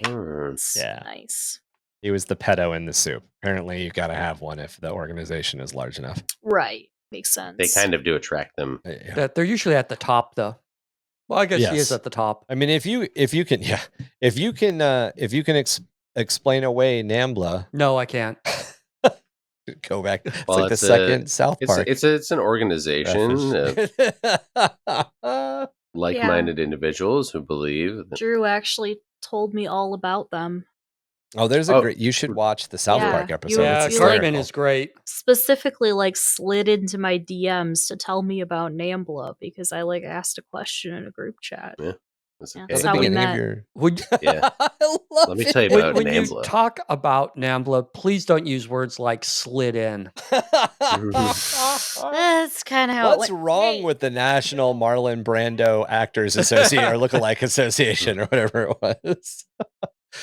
Due to her worsening health, Madame Blavatsky would return to the milder climates of Europe in March of 1885, resigning her position as the corresponding secretary of the society. That was a role that she felt somebody, an Adyar in India, needed to hold. By this time, the Theosophical Society had 121 lodges across the world, 106 of which were located in India, Burma, and Ceylon. Initially, the lodge was chartered directly through the Adyar headquarters, with members making democratic decisions by vote. However, over the coming years, the lodges were organized into national units with their own ruling councils, resulting in tensions between the different levels of the administration. If you want to see a 40K link here, one, this is what happens when organizations get this big, but two, this is the different branches of the administratum not getting along with each other, or the High Lords of Terra and the fact that they've got that magical assassin they can always call on. Setting up in Naples, Italy in April of 1885, she began living off a small society pension and continued working on her next book, The Secret Doctrine. She then moved to Wurzburg in the Kingdom of Bavaria, where she was visited by Swedish theosophist, the Countess Constance Wachtmeister. Wachtmeister? Wachtmeister. Yeah, the T's in a different place. Wachtmeister, who became her constant companion throughout the rest of her life. In December of 1885, the SPR, that's the Society for the Paranormal, Society for Psychical Research. Yeah. There we go. Published their report on Madame Blavatsky, authored by Richard Hodgson. In his report, Hodgson accused Blavatsky of being a spy for the Russian government and accused her of faking paranormal phenomena, largely on the basis of the column's claims. The whole column affair came back up. The report caused tension with the society, with a number of Blavatsky's followers denouncing her and resigning at this point from the organization. Oh, so her DMs leaked. Yeah. All her DMs leaked. I see. They came with receipts. They came with receipts. They had screenshots. Blavatsky at this point wanted to sue all of her accusers. However, Alcott opposed, believing that this and the surrounding publicity would actually just damage the society more. In private letters, Blavatsky expressed her relief that the criticism was focused on her and not the identity of the masters, who she did not wish to be publicly exposed. Theosophists criticized Hodgson's methodology for decades after, arguing that he set out to disprove and attack Blavatsky rather than conduct an unbiased analysis of her claims and abilities. They basically said, you knew the result you wanted, you bent your information to it. In 1986, I did not fuck up. In 1986, the Society for Psychical Research would finally admit that some of their arguments and those that they would partially retract were from the findings of the column affair. They basically took back some of it.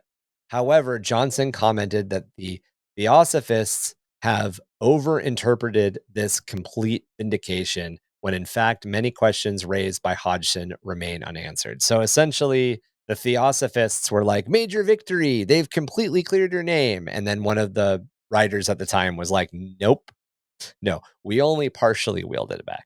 We 10%ed you. We did not 90, or they probably 80%ed them or 70%ed them. Yeah. What they kind of admitted to, the way that it's kind of worded, and it's really long and I didn't necessarily want to quote it, but it's a little bit more of, you are correct. He set out with, he set out in bad faith because he knew the answer he wanted. However, that doesn't mean that his findings aren't correct. You can get the correct information in bad faith. It's just not the way you're supposed to do it. No, it's frowned upon. Madame Blavatsky began using a wheelchair in 1886, and she decided to move to Ostend in Belgium, where she was visited by theosophists from all across Europe.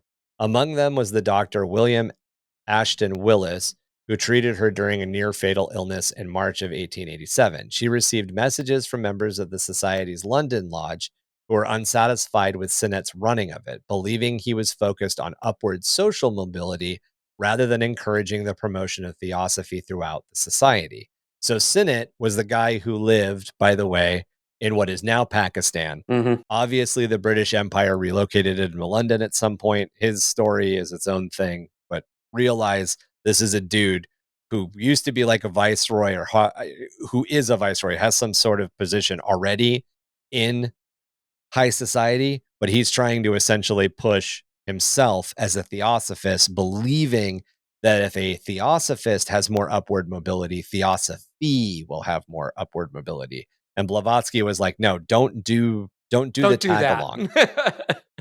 It's interesting. I just want to point out, how we talk about, like, it's not a cult and all. Aside, she really did not gain anything. Yeah, she's didn't got make any respect, money and she's throughout got any of like this. as I said, a small stipend and a place to live. Right. Mm-hmm. She's not driving around. She does not own 20 Rolls Royces. It didn't really happen. At the same time, she is Carol from Archer poor. Like, she's not poor. No. No. No. She is not exploiting the members of the society to the extent that you see with a lot of cult leaders. Yeah. Right. She would travel back to London in May of 1887, initially staying in the Upper Norwood home of Theosophist Mabel Collins. In September, she moved into the Holland Park home of fellow Theosophist Bertram Knightley and his nephew Archibald Knightley in London. She established the Blavatsky Lodge as a rival to Sinnott and drained much of the other lodge's membership. So Sinnott and her were not able to reach an agreement, and she literally did I'm going to make my own theosophy with hookers and blow. Mm-hmm. But like but you're already the head of theosophy. What are you doing? Well, because she'd basically been pushed out. Well, and this is more that she had been pushed out of the London lodge. Yeah. So she just made a different lodge. She's like the elder statesman who's like, wait a minute. This was my baby, and you're screwing it up. So lodge meetings were held at the Knightley's house on Thursday nights, with Blavatsky also greeting many visitors there. Among them was the occultist and poet W.B. Yeats. In November of 1889, she was visited by the Indian lawyer Mohandas Gandhi, who was studying the Bhagavad Gita. I had to close my eyes. I was like, I cannot read it. With the Knightleys. He became an associated member of the Blavatsky Lodge in March of 1891. Now, that's not the Gandhi, right? That's another Gandhi. So Gandhi isn't Gandhi's like a part of the title, is it not? Mahatma is the title. Mahatma's the title, excuse that's me. But we're talking about. No, we're talking about the same guy. Yeah, because he was Gandhi. Yeah, born 1869 to Mohandas 1948. Yeah. Oh shit! This is the guy. This is the I Gandhi. always mix up, like, because later on there is the female leader of India who also has the last name Gandhi. Oh yeah, is not related, is my understanding. There's also Nero Gandhi, but this is I could be misremembering. This is the Gandhi. Yes, but this isn't the Gandhi that we think of, because we think of the old Gandhi. This is Suave Gandhi. Gandhi himself, Suave over here, Gandhi Suave, became an associated member of the Blavatsky Lodge in March of 1891. Again, all this stuff is connected, and would emphasize the close connection between Theosophy and Hinduism throughout his entire life. In 1888, Blavatsky would establish the Esoteric section of the Theosophical Society, a group under her complete control, for which admittance was restricted to those who had passed certain tests. This is the cult, by the way. She identified it as a place for true theosophists who could focus on the system's philosophy rather than experimenting with producing paranormal phenomena. Okay. And this gets a little bit more into the actual teachings of like the secret doctrine. But if you wanted to say this is a secret group within another society, this could definitely be the cult string. Oh, for sure.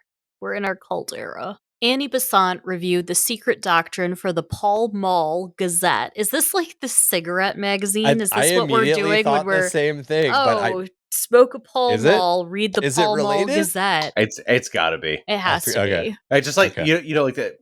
Quick aside, Michelin, the Michelin star rating for like fancy restaurants. It's the fucking tire people. It's literally the tire people. Why are the tire people involved? Because they made traveling guides. Oh, so to when encourage people. Yeah, when you go on your drive, you want to know what restaurants to stop at, you get your Michelin guide. Oh, okay. Yeah. In August 1890, Blavatsky moved into Besant's large house at 19 Avenue Road in St. John's Wood. Madame Blavatsky would appoint Besant to be the new head of the Blavatsky Lodge. She does this a lot. And in July of 1890, inaugurated the new European headquarters of the Theosophical Society in Besant's house.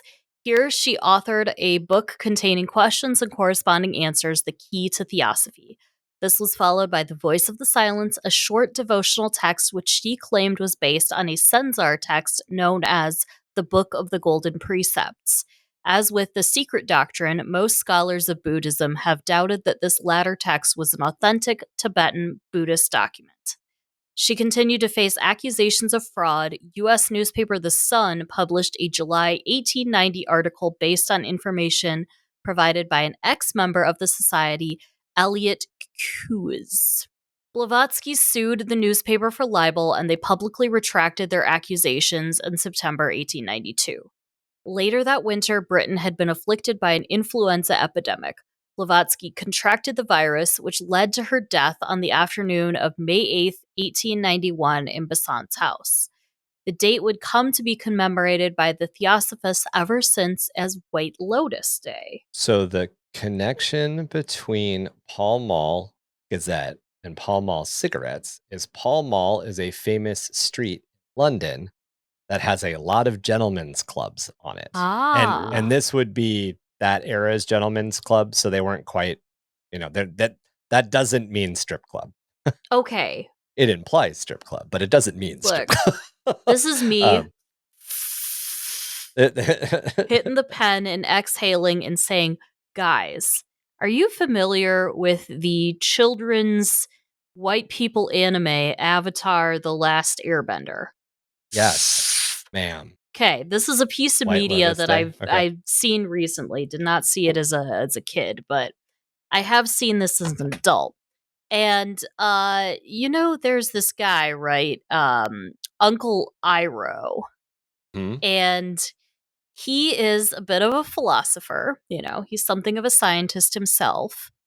And he has kind of like this secret society with little chips that they hand each other, called the Order of the White Lotus. So I kind of think I know where you're going. But do you think that the creators of Avatar: The Last Airbender were trying to kind of like put a little Easter egg here? I absolutely think that the directors and creators of Avatar: The Last Airbender were massively influenced by Blavatsky's writings. Okay. Because Blavatsky brought Hinduism and Buddhism and all of these ideas and if you think about the Western world. The way that the air nomads are portrayed. Yes. Yeah. There's definitely Tibetans. They literally all have Tibetan names. Mm-hmm. Like Tetsin. However, in this particular case, them naming the day of her death and commemorating it as White Lotus Day is literally white people stealing something that exists ubiquitously in Asian culture. Oh, that's true. White Lotus is just too widespread, I think. But I think you stumbled on a deeper truth, which is absolutely Avatar: The Last Airbender has Blavatsky-esque things all seated all throughout it. Here I go stealing culture again. So let's get this is not the J.K. Rowling episode. The moles told me to be racist again. So let's get into Theosophy, the Masters, and the Ancient Wisdom. So we are dipping into the philosophy now. We're going to talk about this weird miasma. Blavatsky's theosophical ideas were a form of occultism. She subscribed to the anti-Christian current of thought within Western esotericism, emphasizing the idea of an ancient and universal occult science that should be revived. Blavatsky stated that the theosophical teachings were passed on to her by adepts living in various parts of the world. Basically, Theosophy is a distillation of a host of older ideas and philosophies, not quite meeting the requirements of becoming a religion. Fundamentally, the underlying concept behind Theosophy is the existence of an ancient wisdom religion, which had once been found across the entire world and which was known to various ancient figures, including the Greek philosopher Plato in the ancient Hindu sages. And this is why Jesus has been mixed into the Ascendant Masters as time has gone on. This is further connected to the Hermetic philosophies, a worldview in which everything in the universe is identified as an emanation from the Godhead. Blavatsky believed that all of the world's religions developed from this original global faith. And if you follow a particular bent of Warhammer 40k lore, where the Emperor was many different historical figures throughout his life and throughout human history, the Emperor would have been one of these masters several different times. It would just be him taking on different guises and coming to the forefront. This also very much reminds me of some of the old Hammer Emperor stuff, where the shamans and so on. But I mean, we talked about this a little bit. Like, one of the original origin stories for the Emperor was that there are these masters, these shamans, that have these power that are meant to guide humanity sort of like spiritually and so on, and that they realize they sort of like they realize about the cycle in which that they live, that they like like they die and then they're reborn, and their power passes to the next shaman. And they come up with this idea, well, what if we could all be reborn into one body at once? So they all ritualistically find one another and ritualistically commit suicide, and then the being that is born, that is a resultant of all of them being reborn into one being at the same time, is the Emperor. And at one point, I mean, the reason the Imperial Palace is essentially in the Himalayas is to connect the entire idea to the Himalaysians. They call them that. Yes. Okay. I got real high the other night and watched a deep dive video essay on YouTube about the Minions lore that promise this is going somewhere. But where they serve like dark masters their entire lives. So like they the Minions essentially are kind of like the same thing. Like, they're always kind of cyclically being reborn, and the evil masters that they serve, right? Oh, I thought they were just immortal. But okay. They're not. Well, like, they kind of are, but they kind of aren't also. Okay. But anyways, they're yellow. They serve the worst human being ever. There's a reason why the custodes are called banana knights, and that they serve the God Emperor of mankind. Fucking minions. They're the fucking minions, Ryan. The Custodes, the Adeptus Custodes, are just the minions from Despicable Me, and the Emperor is just another manifestation of Gru. Of evil. I love it. Absolutely. That is, I speak the truth. It's canon now. Theosophy would act as an heir to Neoplatonism of late antiquity, who had also embraced Hermetic philosophy, but due to Christianization in Europe, this magical tradition had been lost, only persisting in modified forms in India and Africa, promoting a self-consciously magical disenchantment narrative. So essentially, Christianity convinced us magic didn't exist, so magic stopped existing. In turn, Blavatsky believed that the Theosophical movement's revival of the ancient wisdom religions would lead to it spreading across the world, eclipsing the established world religions. And since she brought these Theosophist ideas to humanity, Madame Blavatsky inherently viewed herself as a Masonic figure. Messianic. Messianic, as in a messiah. So she essentially was like, I am the person that is going to help magic be born back into the world. Right. This seems, grandiosity. A little bit. Mania. Refusal to take accountability. What? Never. How dare you, ma'am? General acting on extreme impulses. Oh, yeah. And kind of the fact that she's literally comfortable, like, hummeling over the hole in her ceiling, pulling letters out. I'm just doing some armchair psychology here. I just think all of these things are related. I'm not gonna provide a diagnosis or anything like that, but Miss Thing has some cluster B shit happening, and she is mentally unwell. Yeah. Or at least megalomaniacal or something. Yeah. I mean, Mhm. yeah. According to Goodrick Clark, the Theosophical Society disseminated an elaborate philosophical edifice involving a cosmology.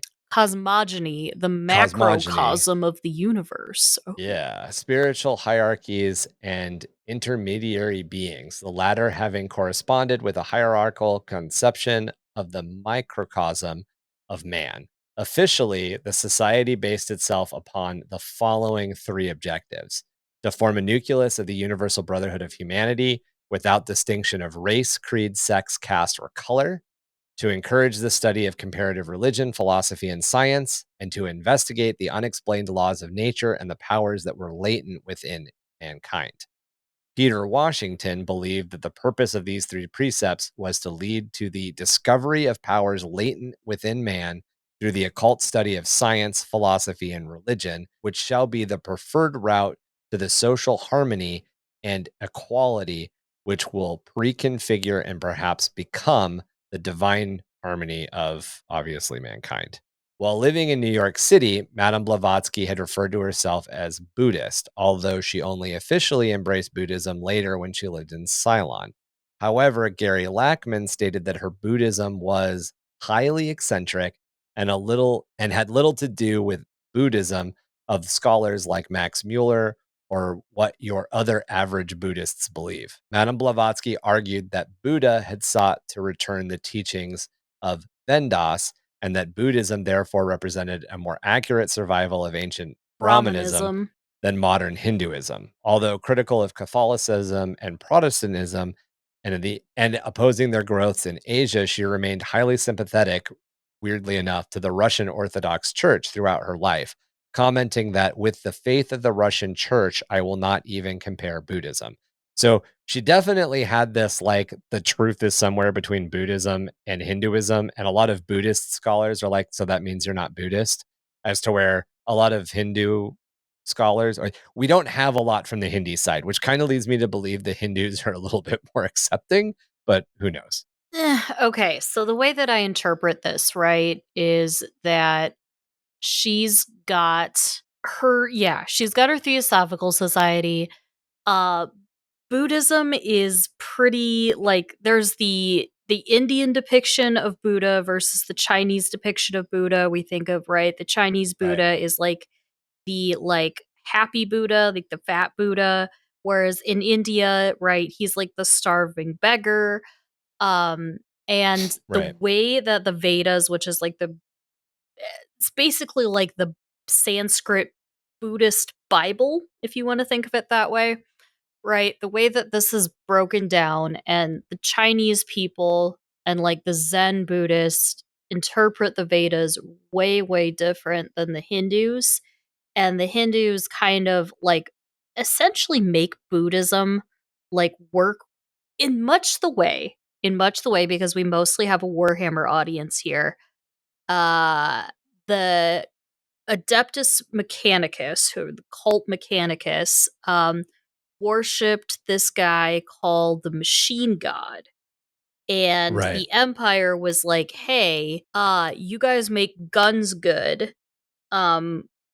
We're gonna We have to make work. men's good. Yeah, Let's we're work gonna have to together. work on making your whack ass religion the same as our sort of edgelord atheism in the Emperor. And they were like, oh, we can turn our belief in the machine god into your edgelord emperor, and we'll call him the Omnissiah.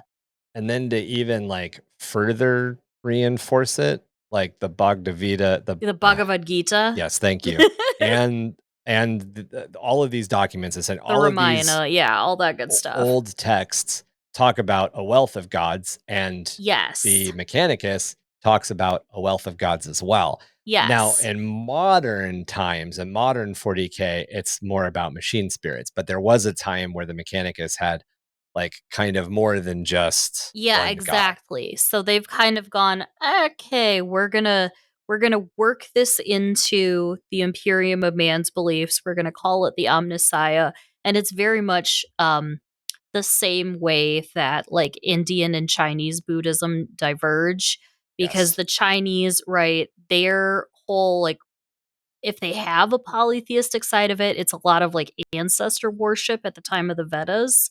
Right. And then the Indian, right, they have a lot of gods. They have a lot of gods, but because they call it Brahmanism here, right? Brahman is like their one singular creator god.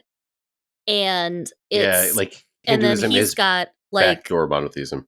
It's backdoor monotheism because Brahma can also become Shiva, which is the destroyer god, and then there's what's his name? The preserver, right? There's the creator, the preserver, Vishnu. and the destroyer. Vishnu is the preserver. But then, and those are all the three like alter egos of Brahman. But all three of those, like Shiva, Vishnu, and Brahman, all have like their own incarnations. They've got Ganesh, right? The overcomer of obstacles. Krishna, the holy cowherd. They got Kali, Durga, the monkey guy is in there. Hanuman. He's really cool. But anyways, so they're all just aspects of one guy, and which is how the Hebrew Bible is which too. is all the Hebrew Bible is. And as the Hebrew Bible turned into the Christian Bible, the multiple godheads of Christianity or of Judaism didn't really go away; they just became the angels. Like, that literally happened. There's a bunch of stuff. There's a bunch of references to like the divine council, essentially the other gods, where God is speaking to them, and I don't know. Follow Dan McClellan on TikTok. This all gets down to this ancient wisdom religion that like Blavatsky's talking about. Like we're talking about all these different. Maybe she's like right about this. Maybe she's tapping into something. Oh shit! In The Secret Doctrine, Blavatsky articulated the belief that in the beginning of time there was absolute nothingness, this primordial essence that separated itself into 7 rays, which were also intelligent beings known as the Dayan Kahans. These 7 rays. Your guess is as good as mine there. Yep, that's what I'm going with. These 7 rays were created. These 7 rays then created the universe using an energy called Fohat. Fohat. The Earth was created and underwent 7 rounds, in each of which different living beings were created. Her idea of what came before the Big Bang, in all of this, to distill it down, her idea of what became the Big Bang kind of gets into inherent Lovecraftian themes in a way. I realize that it's kind of a minor connection to make, but she talks about these unknowable things that existed before existence and how they had like these powers to make things. And it's really cosmic horror-y if you think about it. And there's other cosmic horror threads throughout her work, but it's not presented as a cosmic horror thread because we didn't have that language yet. See, as somebody who studied the ontology part of paleontology so much more, which is kind of like, it gets a little philosophical, like talking about like basically like the origins of life. Right.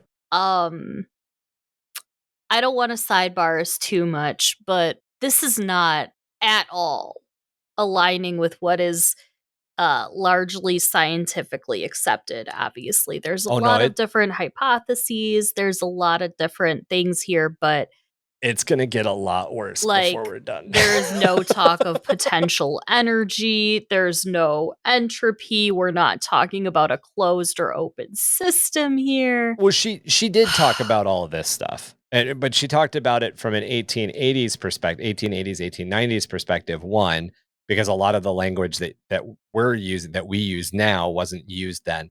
But she was really leaning into trying to match actual understood science and developing science at the time into the idea that magic and etherealism was real. So she was not, she did not, if she existed now, she would not put forth the opinion that science is wrong and her stuff is right. She would put forth the opinion that science is right and there is more stuff to discover. Oh, that's right, because our emotional and spiritual journeys weren't talked about on the origin of species. We gotta talk about how the finches feel. Right.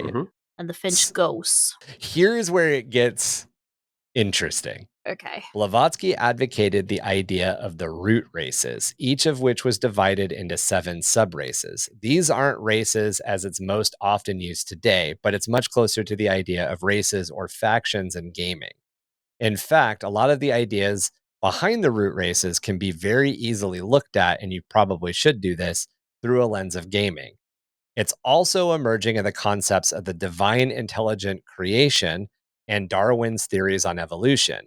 It's matching mysticism with science in a weird way. Basically, in order to evolve, the root race would have to gain enough experience to level up through all of their 7 sub races. Only then could it progress to the next level of being. It's like Pokemon. Yep. Yeah. In Blavatsky's, It's like, but it's a little bit of Mormonism too, because of all the Well- different like pre-mortal planets that you can essentially come from that like inform your race during your time on Earth, like what planet you come from in your pre-mortal existence, and how favored that planet is with Space Dad is essentially like your skin color. So it's not skin color race. It's not.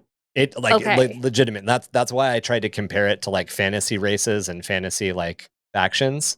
Okay. Do not think of it as skin color. Think of it as the way that like race should be used. Like the Ferengis are a different race from humans. Okay. So first off. Second off, so Mormonism and Theosophy were kind of being written at the same time. And a lot of the stuff in Mormonism that's a little bit more wiggity and esoteric, it was actually not written by Smith. It was written later. It was refined later. And there are definitely a lot of hints that refinement probably came out of this thinking. Because Theosophy massively impacted the 19th century. Sure. In Blavatsky's cosmology, fuck me. I want to say cosmology, but it's not cosmology. Cosmogony. In Blavatsky's cosmogony, the first root race were pure spirit and lived on a continent known as the imperishable sacred land, which of course perished.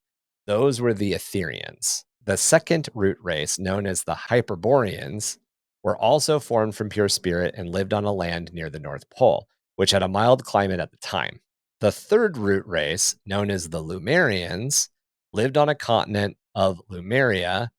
Now stop me if this sounds familiar. Yeah, which Blavatsky alleged survives today as Australia and Rapa Nui, which I believe is one of the names for Easter Island, but that would have to be fact checked. I believe that is The third root race was the first to have semi-physical bodies, and it reproduced like spores. Oh. Basically, they were hermaphroditic sweat glands that would create these spore eggs. Right. I don't know about you guys, but that sounds a little orky to me. Wow. However, Are there squigs? What's up? Are there squigs? I don't know. However, during this time, known as the fourth round of Earth, so like the fourth incarnation of Earth, higher beings descended to the surface of the planet. And this was the beginning of human physical bodies developing and sexes separating as these two merged. So as the semi-physical ethereal spore people cross-mated with the alien race that came down and looked vaguely human, that's when we got sexes and when we got physical bodies and everything. There's other weird stuff. These guys, the later incarnations, the later sub-races of the third root race had a third eye in the back of their head, kind of like a navigator has a third eye in the front of their head. And this was their last connection to being able to view the psychic world. So essentially, in the full rundown of it, if you go through all 7 root races, if you're progressing, if you're trying to figure out how your character levels up, you start ethereal, you get more physical, you lose all of your psychic potential because you have to go through different stages, and then you get your psychic potential back again, and you again move into a body that is capable of being physical or ethereal, essentially on demand, on your choice. Wow. Okay. That's different. This led to the fourth root race, who lived on the continent of Atlantis. Oh. They possessed physical bodies, but also psychic powers and advanced technology. Some Atlanteans were giants who built ancient monuments such as Stonehenge in southern England, and also apparently They are the Maori, or not the Maori heads. The Easter Island. The Easter, Island heads, which has an okay. actual name, and it's on the tip of my tongue, but it's gone. They also mated with she animals, creating gorillas and chimpanzees. So the Atlanteans are the reasons why we have divergent evolution forms of Homo sapien. Got it. Okay. But There's don't think a of lot the of bestiality going on here. there's a little bit, The but don't think bonobos, at the too. same time. Don't think of the Atlanteans as being Homo sapien. They weren't. We are. We are the incarnation that's Homo sapien. This is like Homo neanderthalis, Homo floresiensis, Chicky. It would be some lost thing that, Some some missing lost link. civilization that influenced the way that the fifth root race, us, why we exist. The Atlanteans were decadent, however, and abused their power and knowledge. Eldar. So Atlantis sunk into the sea, although various Atlanteans escaped and created new societies in Egypt and the Americas specifically. And that's one of the... Hence all that time in Cairo. Right. The fifth root race to emerge was the Aryans and was found across the world at the time that she was writing. However, I want to be really clear. This isn't the same idea of Aryans as we immediately think of when I say that word now. In fact, at her time, the word Aryan originally dealt more with the evolution of languages as they moved from Asia and spread into Europe. It wasn't even used as a racial term before she used it in this context. And while she kind of laid out the concepts of the Aryans being a race that was progressing towards a higher masterful form, other philosophers and then later Nazis would massively corrupt this idea. While she was definitely a product of her time, as we covered, she wasn't racist. And in fact, a core tenet of Theosophy was that there should be no difference between race, sex, creed, caste, sexual preference, whatever. That's good. She was just prone to kind of reject the ideas of European superiority in general. So the Aryan concept that we know now, that the image, the history, everything that was conjured into your mind when I said that word was a massive bastardization of this. And it completely changed it because in Blavatsky's mind, the Aryans were not from Germania and they were not blonde, blue-eyed, and light-skinned. They were literally all of us. And in fact, as we progress towards the sixth root race, which will be heralded by the arrival of Madureya, a figure from Mahayana Buddhist mythology, she suggested that would happen in America as our great melting pot of all of the races, as we think of it, comes together. So she essentially said the Aryans, being everyone on Earth, will eventually all congregate and become one race, one melting pot race. And that will be the moment when we've gotten through all of our 7 sub-races and are ready to move into the 6th. It's kind of like in Mormonism, Jesus did spend some time in America. Right. He did. But he's going to come back, right? And he's going to come back, and when he comes back, it's going to be in America, probably in Utah. But what's going to happen, right, is it's going to become like a one world order thing. And I think we're all going to simultaneously high to collab, and depending on the valiance of our premortal existence, be assigned the planets at that point. Yeah, yeah. But there's some stuff there. I'm just saying, shit's going to go down out west. Several religions. She further believed that humanity would eventually develop into the 7th final root race, and she further taught that humans were composed of 3 separate parts that were all linked: a divine spark, an astral fluid body, and a physical body. Furthermore, mankind is composed of 7 parts: Atma, Buddhi, Manas, Kamarupa, Linga, say Buddhi. Linga, Sharira, Parna, and Suthla Sharia. And I'm actually pretty sure that this is like some of the chakra stuff comes from this. I would say this sounds your like prana chakras. is like your inner fire that they talk about all the time in yoga. So that's what you're, when you go in Shavasana, that's what you're doing. So to wrap up the last little bit of this entire philosophy soup, an Isis unveiled, Madame Blavatsky denied that humans would be reincarnated back on Earth after physical death. However, she would back up and change her mind in this secret doctrine, which was likely influenced by her time spent in India. She wrote Isis Unveiled before she lived in India and dealt so much directly with Hinduism. She stated that the law of reincarnation was governed by karma and that humanity's final purpose was the emancipation of the soul from the cycle of death and rebirth. She believed that the knowledge of karma would ensure human beings lived according to moral principles, arguing that it provided a far greater basis for moral action than that of Christian doctrine. In Isis Unveiled, she stated that spiritualism alone offers a possible last refuge of compassion and compromise between the revealed religions and materialistic philosophies.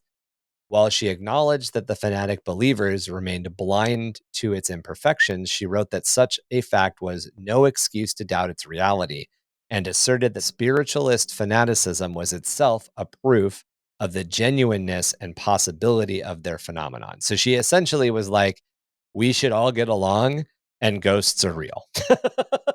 Yeah, like she's got some great ideas, and then she's like, "Oh, also, like humans exist because Atlanteans fucked monkeys or something." You know, like Yeah. like No. She says that chimpanzees and gorillas exist because the Atlanteans had sex with other animals. They're not related to humans. Right. Yeah. they weren't primates. Were the animals they're having sex with? The primates came out of the Atlanteans, Yes. like primates that aren't humans came out of. Yeah. So they were like banging, I don't know what, like goats and stuff, and then I primates guess. came out. Why don't we have beastmen then? Come on, give us beastmen. Like the part where she's like, "Hey man, we should just all treat each other with dignity and respect, and we should just respect everyone's beliefs and just be decent to one another," sounds great. And then she's like, "But also, there's a secret island called Lumeria." You know, like you're like, oh, okay. I mean, like Although we were again, so close. even her idea of Lumeria is very different from the Lumeria that we're all. When I say Lumeria, something pops into your mind. When I say Atlantis, something pops into your mind. Blavatsky's versions of both of those things have been changed from when she wrote about them to now. Yeah. So Goodrick Clark noted that Blavatsky's cosmology contained all four of the prime characteristics of Western esotericism that had been identified by the scholar Antoine Favre. Yeah, it's gonna.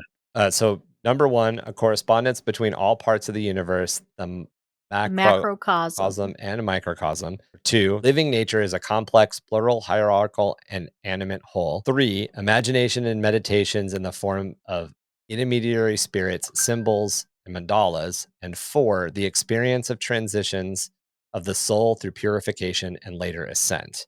Again, Goodrick Clark is coming at it later. Like it's laying out the fact that all of this stuff just 100% focuses in on like the next several crazy people we're going to talk about. And with that, we are closing our first tome on modern Western esotericism and the foundation blocks of a whole lot of paranormal, occult, and conspiracy theory beliefs that exist today.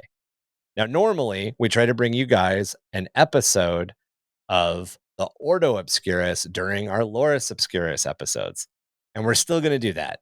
It was just with how thick this was and the fact that we didn't want it to be a 3-parter. We're saving it for a future episode. Don't worry, it's coming. And I guess if you guys have any questions about the show or want to yell at us about this episode, you can do that by emailing us at underthehiveofmadness@gmail.com. You can also find us on Discord and join the conversation about existing lore, world building, gaming, and much more.